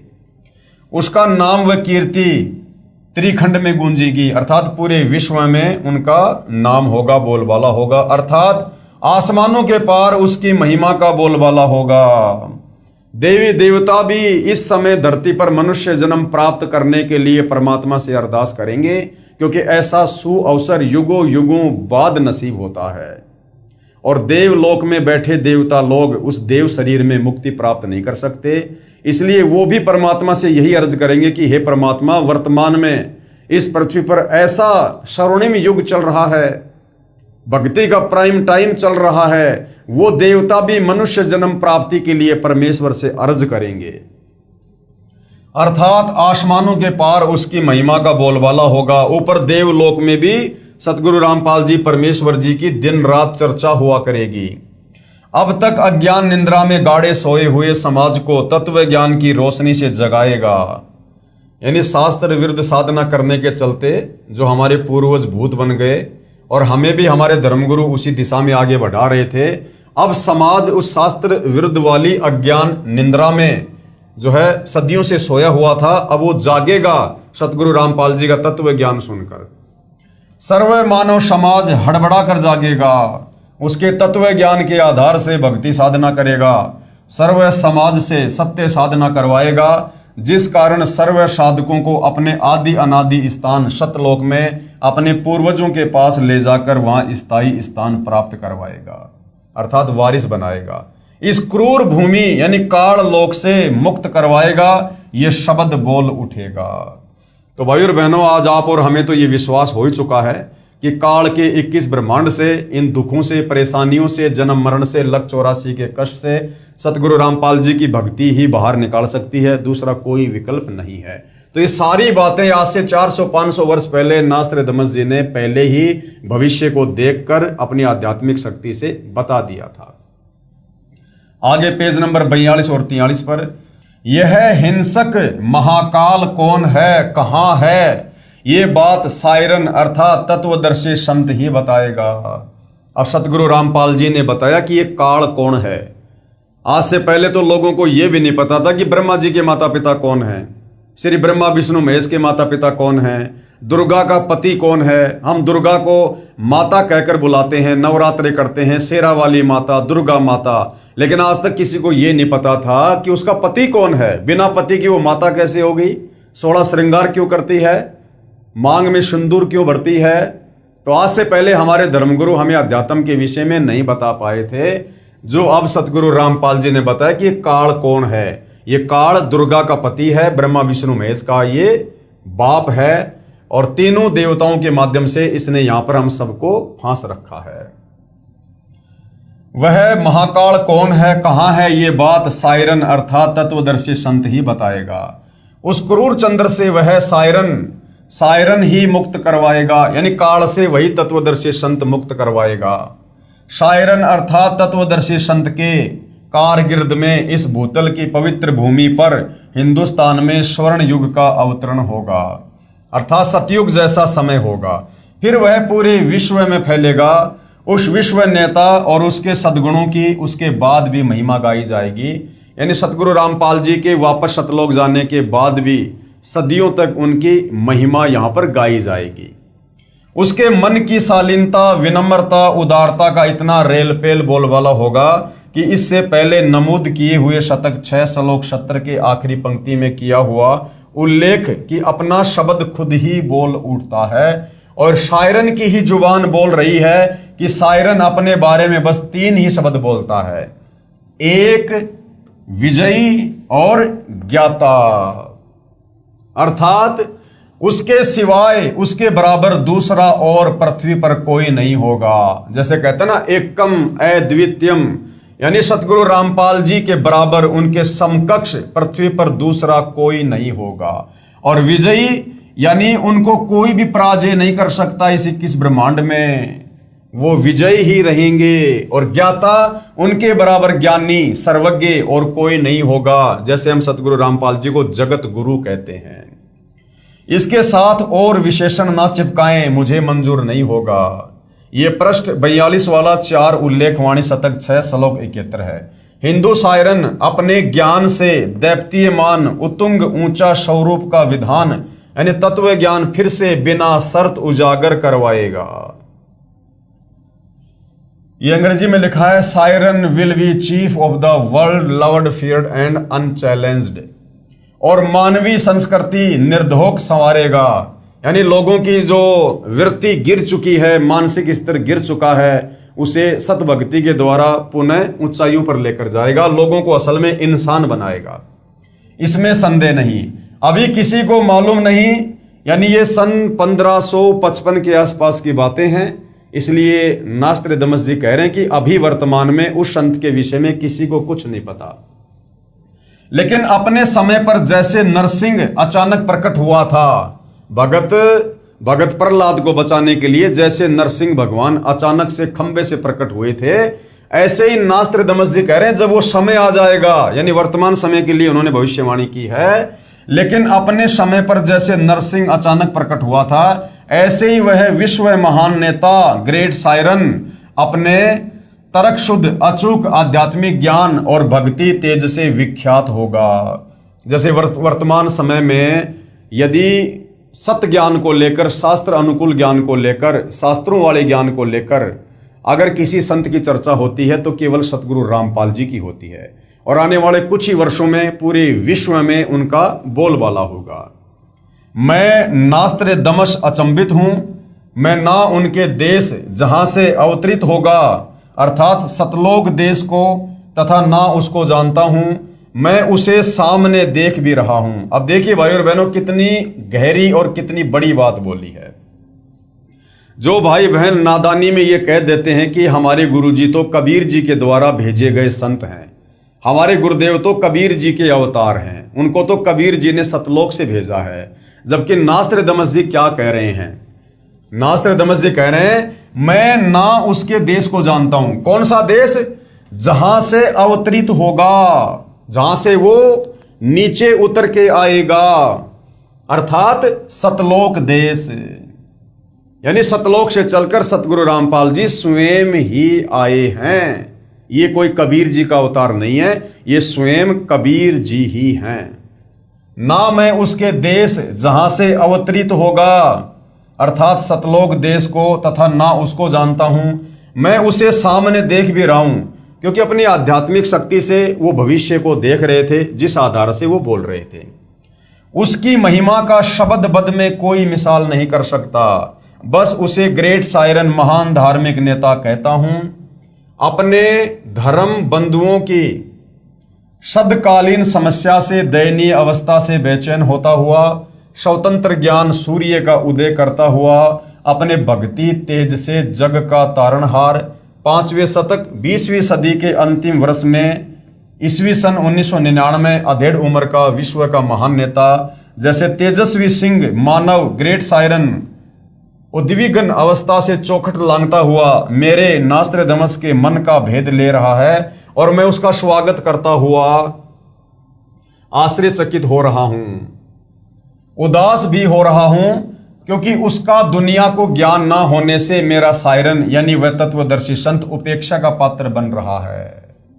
नास्त्रदामस जी सन 1555 में, सन 2006 और सन 2014 वाला जो दृश्य है वो ज्यों का त्यों देख रहे थे, क्योंकि भाई और बहनों जिनके पास में पूर्व जन्म की आध्यात्मिक शक्ति होती है, जिनकी भक्ति वाली बैटरी चार्ज होती है, उनको परमेश्वर इस प्रकार के दृश्य दिखवा देते हैं। और सतगुरु रामपाल जी ने नास्त्रदामस को इस प्रकार की पावर देकर अपने वर्तमान समय की झलक इसलिए दिखा रहे थे ताकि इन भविष्यवाणियों को पढ़कर सुनकर हमें दृढ़ विश्वास हो सके। तो नास्त्रदामस जी वर्तमान समय को देख रहे थे कि भाई 2006 में एक कांड होगा, फिर 2014 में कांड होगा, और जो धार्मिक नेता है, जो संत है, वो दुनिया में उपेक्षा का पात्र बनेगा, अर्थात दुनिया उनकी निंदा करेगी, अनजाने में, नादानी में, उनको ना जानकर, उनके ज्ञान को ना सुनकर। मेरा सायरन अर्थात तत्वदर्शी संत उपेक्षा का पात्र बन रहा है। मेरी यानी नास्त्रदामस की चित्त भेदक भविष्यवाणी की और उस वैश्विक सिंह मानव की उपेक्षा ना करें। नास्त्रदामस जी कह रहे हैं उस महान तत्वदर्शी संत की कोई उपेक्षा ना करे, उसके विषय में कोई अपशब्द ना कहे, निंदा ना करे। उसके प्रकट होने पर तथा उसके तेजस्वी तत्व ज्ञान रूपी सूर्य उदय होने से आदर्शवादी श्रेष्ठ व्यक्तियों का पुनरुत्थान तथा स्वर्ण युग का प्रभात शतक 6 में आज ईस्वी सन 1555 से 450 वर्ष बाद अर्थात 2006 में 1555 प्लस 450 वर्ष अर्थात 2005 के पश्चात अर्थात 2006 में शुरुआत होगी, अर्थात 2006 में क्रोथा कांड हुआ था और सतगुरु रामपाल जी जो है एक प्रकार से निंदा के पात्र हुए उन्हें नादान लोगों के द्वारा। इस कृतार्थ शुरुआत का मैं नास्त्रदमस दृष्टा हो रहा हूं, यानी उस समय वो अपनी आंखों से देख रहा था। Page number 44, 45, 46। नास्त्रदमस शतक 1 श्लोक 50 में फिर प्रमाणित कर रहा है कि 3 ओर से सागर से घिरे द्वीप हिंदुस्तान देश में उस महान संत का जन्म होगा। उस समय तत्व ज्ञान के अभाव से अज्ञान अंधेरा होगा, नैतिकता का पतन होकर हाहाकार मचा होगा। वह सायरन यानी धार्मिक नेता, तत्वदर्शी संत गुरुवर अर्थात गुरु जी को वर अर्थात श्रेष्ठ मानकर अपनी साधना करेगा, क्योंकि गुरु से ही हमें ज्ञान प्राप्त होता है। गुरुर ब्रह्मा गुरुर विष्णु गुरुर देवो महेश्वर है, गुरुर साक्षात पार ब्रह्म तस्मै श्री गुरुवे नमः।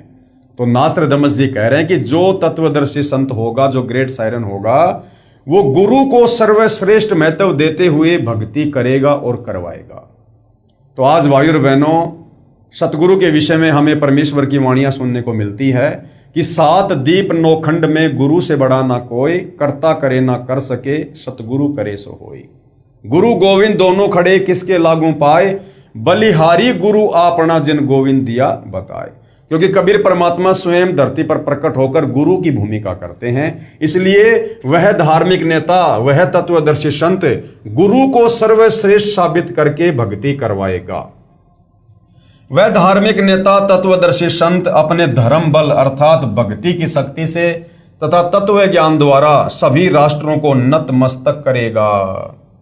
आने वाले समय में दुनिया के कुछ देश मिलकर जो भारत देश पर आक्रमण करेंगे, उन सबको मुंह की खानी पड़ेगी सतगुरु रामपाल जी की शक्ति के आगे। एशिया में उसे रोकना अर्थात उसके प्रचार में बाधा करना पागलपन होगा। शतक 1 श्लोक 50। उसके बाद नास्त्रदमस जी ने आगे क्या कुछ कहा है, नोट। नास्त्रदमस की भविष्यवाणी फ्रांस देश की भाषा में लिखी गई थी। बाद में एक पॉल ब्रंटन नामक अंग्रेज ने इस नास्त्रदमस की भविष्यवाणी सेंचुरी ग्रंथ को फ्रांस में कुछ वर्ष रहकर समझा, फिर इंग्लिश भाषा में लिखा। उसने गुरुवार शब्द को बृहस्पति यानी गुरुवार अर्थात थर्सडे जानकर लिख दिया कि वह अपनी पूजा का आधार बृहस्पतिवार को बनाएगा। वास्तव में गुरुवार शब्द है जिसका अर्थ है सर्व गुरुओं में जो एक तत्व ज्ञाता अर्थात श्रेष्ठ है तथा गुरु को मुख्य मानकर साधना करना होता है। वेद भाषा में बृहस्पति का भावार्थ सर्वोच्च स्वामी अर्थात परमेश्वर, दूसरा अर्थ बृहस्पति का जगत गुरु भी होता है। जगत गुरु तथा परमेश्वर भी बृहस्पति का ही बोधक है। वह अधेड़ उम्र में यानी युवा अवस्था में 50 और 60 के आसपास की अवस्था में तत्व ज्ञान का ज्ञाता तथा श्रेय होकर त्रिखंड में कीर्तिमान होगा। मुझ नास्त्रदमस को उसका नया उपाय यानी साधना मंत्र ऐसा जालिम मालूम होता है जैसे सर्प को वश करने वाला गार्डू मंत्र से महाविशैले सर्प को वश कर लेता है। यानी नास्त्रदमस जी कह रहे हैं कि वो जो साधना के मंत्र देगा, जो सुमरण देगा, मुझे तो उसका वो सुमरण ऐसा प्रतीत हो रहा है जैसे गार्डू एक मंत्र बोलकर महाविशैले सर्प को भी अपने काबू में कर लेता है। ऐसे ही वो जो सुमरण देगा, जो मंत्र देगा, उससे इस काल के जो है जितने भी षड्यंत्र हैं, जितने भी दाव हैं, वो फैल हो जाएंगे और ये काल उस सत भक्ति मंत्रों के आगे नतमस्तक हो जाएगा। वह नया उपाय, नया कायदा बनाने वाला यानी एक नया संविधान बनाएगा। तत्ववेता दुनिया के सामने उजागर होगा। उसी को मैं नास्त्रदमस अचंभित होकर ग्रेट सायरन बता रहा हूं, यानी महान धार्मिक नेता। उसके ज्ञान के दिव्य तेज के प्रभाव से उस दीपकल्प भारतवर्ष में आक्रामक तूफान खलबली मचेगी अर्थात अज्ञानी संतों द्वारा विद्रोह किया जाएगा। अब भाइयों और बहनों, सतगुरु रामपाल जी अभी 10 अप्रैल 2026 को 11 साल बाद जो हिसार जेल से बाहर आए हैं, तो सतगुरु रामपाल जी ने आते ही कहा है कि बच्चों अभी तीसरा झटका आना और बाकी है और वो तीसरा झटका ये काल सहन नहीं कर पाएगा। तो ये जितने भी धार्मिक जो गुरु हैं, धर्मगुरु हैं, चाहे वो किसी भी धर्म के हों, ये फिर से भाई और बहनों सतगुरु रामपाल जी के अमर तत्व ज्ञान को जो है मिटाने की एक चेष्टा करेंगे, नाकाम कोशिश करेंगे, और उस समय हाहाकार मचेगा, एक क्रांति होगी, अर्थात युग परिवर्तन का दौर होगा, और उन लोगों की कोशिशें धरी की धरी रह जाएंगी, और अंत में उन लोगों को अपनी जान बचाने के लिए सतगुरु रामपाल जी की शरण में आना पड़ेगा। अर्थात अज्ञानी संतों द्वारा विद्रोह किया जाएगा। 2006 में भी अज्ञानी संतों द्वारा ही विद्रोह किया गया था, अर्थात करोथा कांड हुआ। 2014 में भी अज्ञानी संतों द्वारा ही विद्रोह किया गया था, अर्थात 2014 का बरवाला कांड हुआ। उसको शांत करने का उपाय भी उसी को मालूम होगा। जैसे जालिम सर्पनी को वश किया जाता है, वह सिंह के समान शक्तिशाली व तेज पुंज व्यक्तित्व का होगा। कौन? तत्वदर्शी संत, तेज पुंज व्यक्तित्व का। आप और हम नित्य नियम में पढ़ते हैं, धन सतगुरु उपदेश देवा 84 ब्रह्मेट ही, और तेज पुंज अन्य दे धरकर इस विध हमको भेंट ही। तो नास्त्रदमस जी सतगुरु रामपाल जी के विषय में कह रहे हैं कि वो तेज पुंज व्यक्तित्व का धनी होगा, उसका शरीर हाड़ मांस से बना नहीं होगा, वो तेज पुंज व्यक्तित्व का धनी होगा, अर्थात स्वयं वो परमात्मा ही होगा। यह मैं नास्त्रदमस स्पष्ट शब्दों में बता रहा हूं कि वह कुंडलिनी शक्ति धारण किए हुए हैं। अब परमेश्वर को कुंडलिनी शक्ति धारण करने की जरूरत नहीं है, ये तो सर्व सिद्धियों से परिपूर्ण है, सर्वशक्तिमान परमात्मा है। आदरणीय गरीबदास जी कहते हैं, गरीब सब पदवी के मूल हैं, सकल सिद्धि हैं तीर, और दास गरीब सतपुरुष भजो अविगत कला कबीर। इस कबीर परमेश्वर सतगुरु रामपाल जी की सत भक्ति से जो मर्यादा में रहकर करता है, उस भगत में ही 24 सिद्धियां आ जाती हैं। तो सतगुरु रामपाल जी तो सिद्धियों के स्वामी हैं। आगे स्पष्ट शब्द यह है कि जिस समय वह सायरन अर्थात वह तत्वदर्शी संत जिस महासागर में दीप कल्प है, उसी देश के नाम पर महासागर भी है। जैसे हिंद महासागर है, तो हिंद महासागर के नाम पर हमारे देश का नाम है हिंदुस्तान। विशेषता यह होगी कि उस देश की भुजंग सर्पनी शक्ति कुंडलिनी शक्ति का पूर्ण परिचित ट्रू मास्टर होगा। वह सायरन अर्थात महान धार्मिक नेता, उदार मत वाला, कृपालु, दयालु, दैप्तीयमान, सनातन साम्राज्य अधिकारी, आदि पुरुष, सत्य पुरुष का अनुयायी होगा। हालांकि सतगुरु रामपाल जी स्वयं ही सत्य पुरुष हैं, और इनके अनुयायी तो आप और हम भाई बहन हैं जो मर्यादा में रहकर भक्ति कर रहे हैं। उसकी सत्ता सार्वभौम होगी, यानी हर देश में उनका शासन होगा। उसकी महिमा, उपाय, गुरु श्रद्धा, गुरु भक्ति अर्थात गुरु बिना कोई साधना सफल नहीं होती, इस सिद्धांत को दृढ़ करेगा।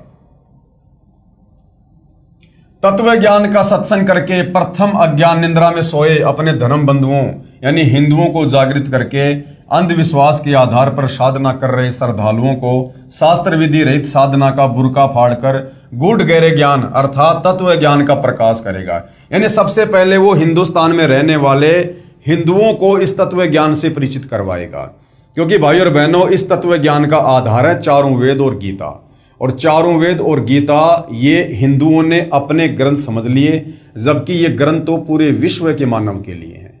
जिस समय चारों वेदों को बोला गया, लिखा गया, उस समय धरती पर कोई धर्म नहीं था, ये पूरे मानव समाज के लिए थे।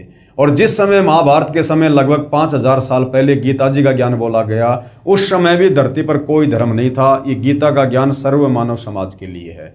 परंतु आगे चलकर काल प्रेरणा से इन ग्रंथों को भी लोगों ने अपने अपने हिसाब से बांट लिया, और ये चारों वेद और गीता हिंदुओं के अपने हाथ में आ गए कि भाई चारों वेद और गीता हिंदुओं की हैं। तो सर्वप्रथम भारत देश में हिंदुस्तान में हिंदुओं की संख्या ज्यादा होने के कारण वह तत्वदर्शी संत हिंदुओं को ही आध्यात्मिक ज्ञान से रूबरू करेगा, अर्थात उनको जगाएगा। अपने सनातन धर्म का पालन करवाकर समृद्ध शांति का अधिकारी बनाएगा। तत्पश्चात उसका तत्व ज्ञान संपूर्ण विश्व में फैलेगा। एक होता है भाई और बहनों सनातन, एक होता है आदि सनातन। सतगुरु रामपाल जी का जो धर्म है, जो मार्ग है, वो आदि सनातन है। सनातन का मतलब होता है चारों वेदों के अनुसार जो भक्ति साधना होती है उसे सनातन धर्म कहते हैं। और चारों वेदों से ऊपर जो पांचवा वेद है, सूक्ष्म वेद, जिसको स्वयं कबीर परमात्मा ही तत्वदर्शी संत के रूप में प्रकट होकर बोलते हैं, समझाते हैं कबीर वाणियों के माध्यम से। तो कबीर परमेश्वर जी का जो मानव धर्म है वो आदि सनातन धर्म है। तो आने वाले समय में विश्व में आदि सनातन धर्म ही रहेगा, बाकी सारे धर्म सतगुरु रामपाल जी के आदि सनातन में मिल जाएंगे। हिंदू, मुस्लिम, सिख, ईसाई, जैन, यहूदी, बौद्ध, मंगोली, जितने भी 2-4 हजार धर्म देश और दुनिया में हैं, वो सारे के सारे सतगुरु रामपाल जी के आदि सनातन धर्म में विलीन हो जाएंगे। तत्पश्चात उसका तत्व ज्ञान संपूर्ण विश्व में फैलेगा।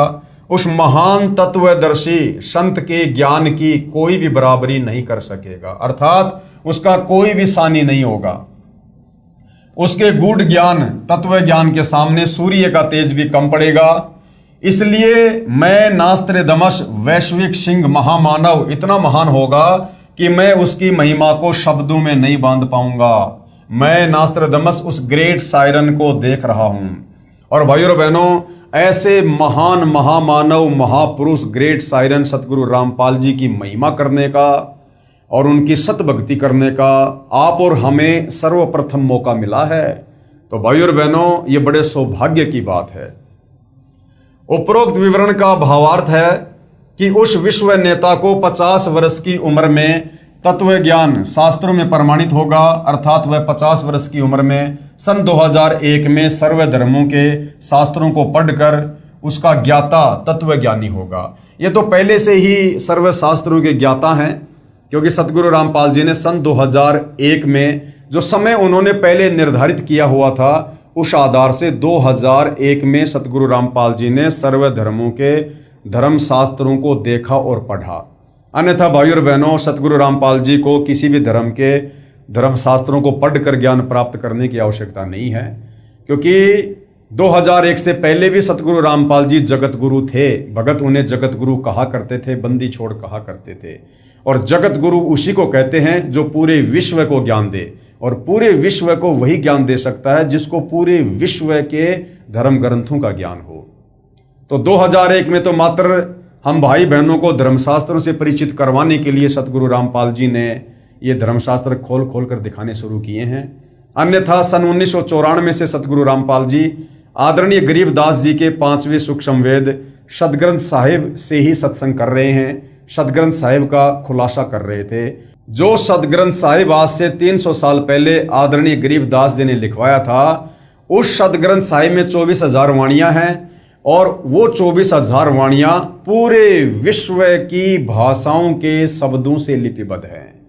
अब भाइयों और बहनों, सन 1994 से सतगुरु रामपाल जी पूरे विश्व की भाषाओं से परिपूर्ण सदग्रंथ साहिब का खुलासा कर रहे हैं। तो सोचिए, क्या सतगुरु रामपाल जी 2001 में शास्त्रों को देखकर उनका अध्ययन करके हमें समझाएंगे? अर्थात सतगुरु रामपाल जी सर्वज्ञ हैं।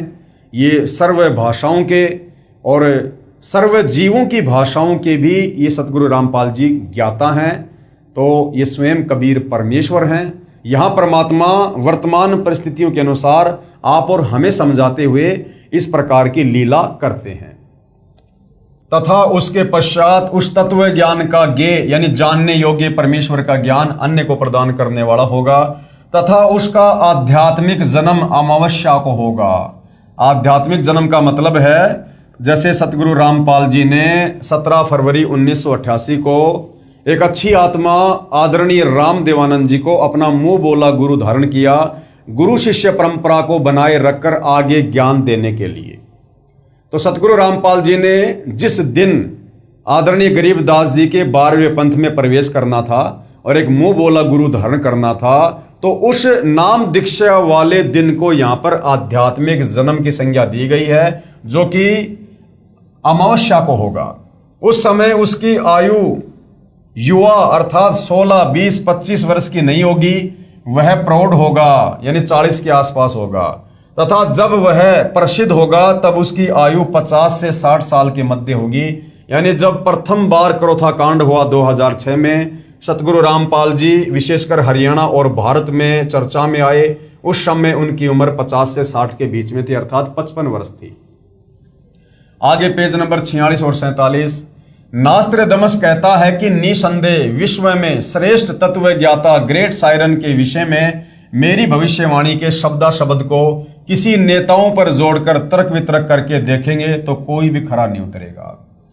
नास्त्रदमस जी कह रहे हैं भैया मेरी इस भविष्यवाणी को यदि कोई किसी राजनेता के ऊपर फिट करने की कोशिश करेगा ना, जैसे कोई भारत देश के प्रधानमंत्री नरेंद्र मोदी पर या अमेरिका के राष्ट्रपति डोनाल्ड ट्रंप पर, तो नास्त्रदमस जी कहते हैं कि मेरी भविष्यवाणी उन राजनीतिक लोगों के ऊपर खरी नहीं उतरेगी, क्योंकि कोई भी राजनीतिक नेता राजनीतिक दृष्टिकोण से भारत देश को विश्व गुरु धर्म गुरु नहीं बना सकता।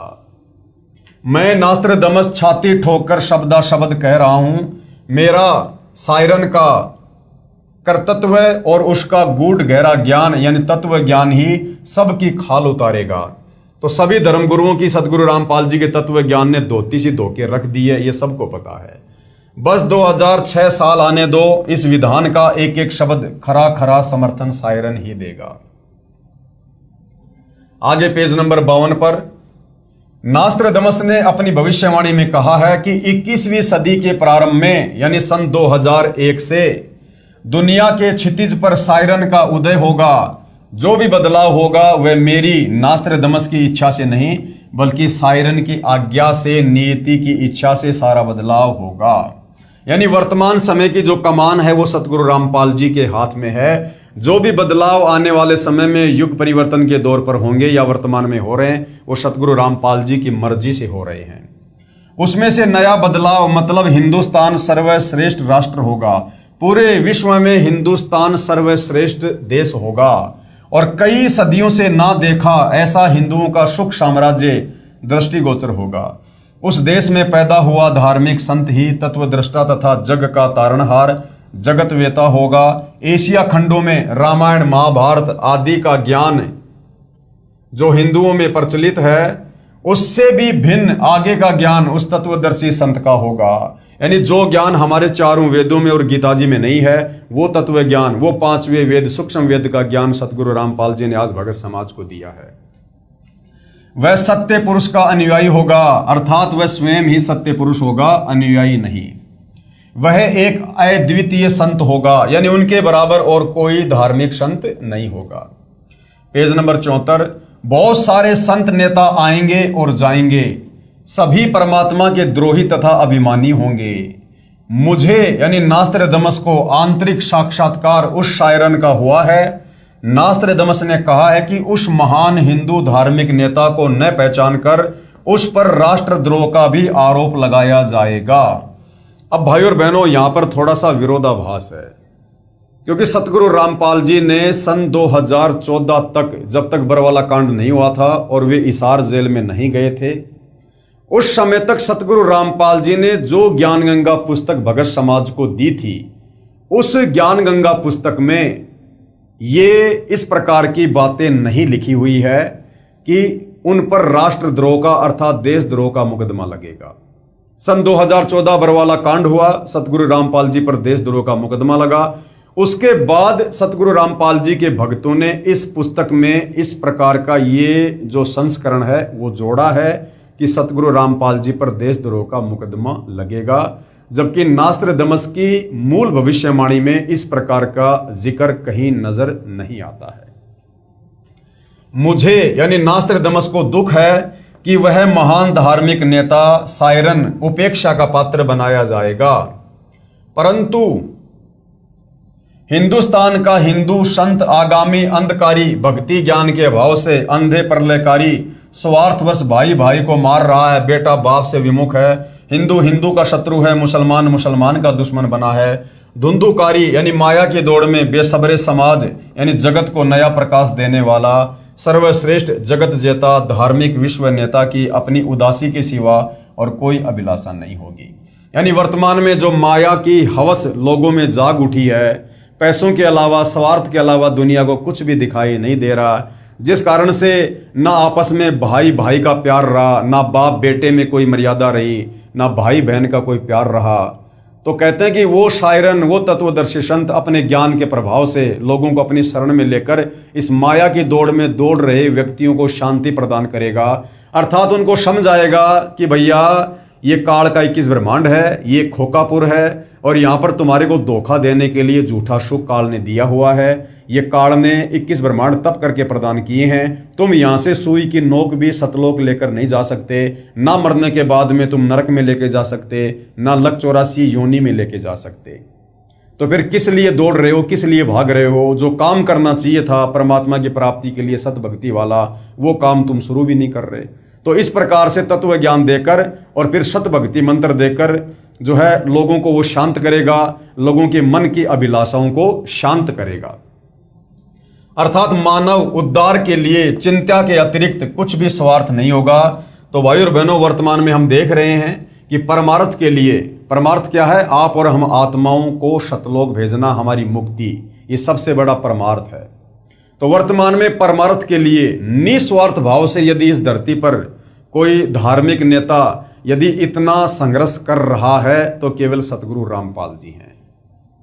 अर्थात मानव उद्धार के लिए चिंता के अतिरिक्त, यानी लोगों के मोक्ष की चिंता के अलावा उनका कुछ भी स्वार्थ नहीं होगा, ना कोई अभिमान होगा। ये मेरी भविष्यवाणी की गौरव की बात होगी कि वास्तव में वह तत्वदर्शी संत संसार में अवश्य प्रसिद्ध होगा। उसके द्वारा बताया गया ज्ञान सदियों तक छाया रहेगा। वह संत आधुनिक वैज्ञानिकों की आंखें चक्काचौंध करेगा। यानी आने वाले समय में ऐसे ऐसे प्राकृतिक परिवर्तन होंगे जो सतगुरु रामपाल जी के आशीर्वाद से होंगे। ये विज्ञान भी दांतों तले उंगली दबाएगी। ऐसे आध्यात्मिक चमत्कार करेगा कि वैज्ञानिक भी आश्चर्य में पड़ जाएंगे। जैसे ऐसे ऐसे लोग सतगुरु रामपाल जी की शरण में आकर पुनर्जीवन प्राप्त करके भक्ति कर रहे हैं, जिनको डॉक्टरों ने, बड़े बड़े हॉस्पिटल ने मना कर दिया था कि भैया अब आगे आपका जीवन शेष नहीं है, धरती पर कोई भी शक्ति आपको नहीं बचा सकती। और वही लोग सतगुरु रामपाल जी की शरण में आकर उसके बाद फुदकते फुदकते अपना सर्व कार्य कर रहे हैं। और जब वापस जाकर डॉक्टरों को रिपोर्ट दिखाते हैं तो डॉक्टर भी आश्चर्यचकित हो जाते हैं कि भाई आपके ऊपर तो किसी परम शक्ति का हाथ है, अन्यथा आपका जीवित रहना तो नामुमकिन था। उसका सर्व ज्ञान शास्त्र प्रमाणित होगा। मैं नास्त्रदमस कहता हूं कि बुद्धिवादी व्यक्ति उसकी उपेक्षा ना करे। अर्थात भैया उनको कोई छोटा समझने का प्रयास ना करे, उनकी निंदा ना करे, उनको हल्के में ना ले, उसे छोटा ज्ञान दीप ना समझे, कोई छोटा मोटा संत महात्मा ना समझे सतगुरु रामपाल जी को।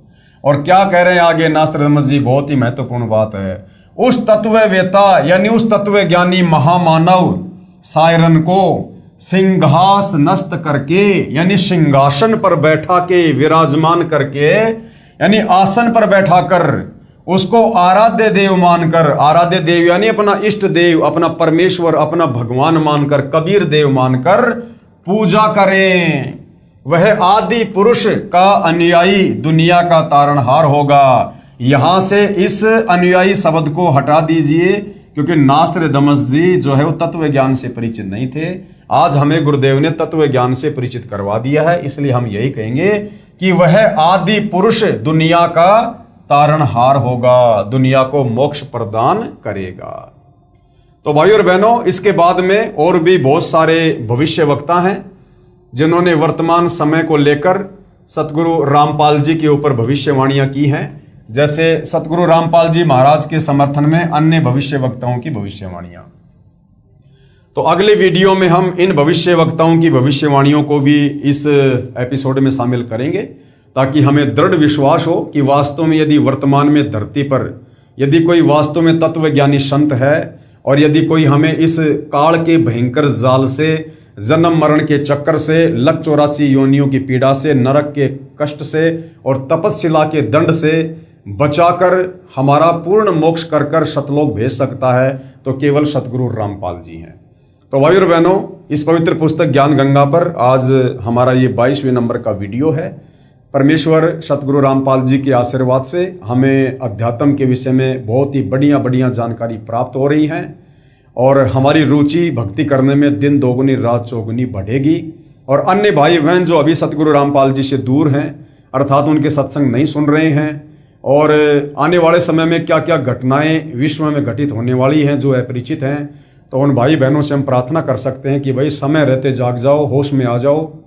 सतगुरु रामपाल जी के यूट्यूब पर सत्संग सुनकर, उनके ज्ञान को समझकर उनकी शरण ग्रहण कर लो। आने वाले समय में आप भी बचोगे, आपके परिवार का भी बचाव होगा। अन्यथा भाई और बहनों, ये युग परिवर्तन का दौर है और भयंकर रूप से जन हानि होगी, धन हानि होगी, त्राहिमाम त्राहिमाम मचेगा। कहीं प्राकृतिक आपदाएं होंगी तो कहीं मानव निर्मित आपदाएं होंगी, जैसे कि युद्ध, महायुद्ध, गृह युद्ध, परमाणु युद्ध आदि आदि।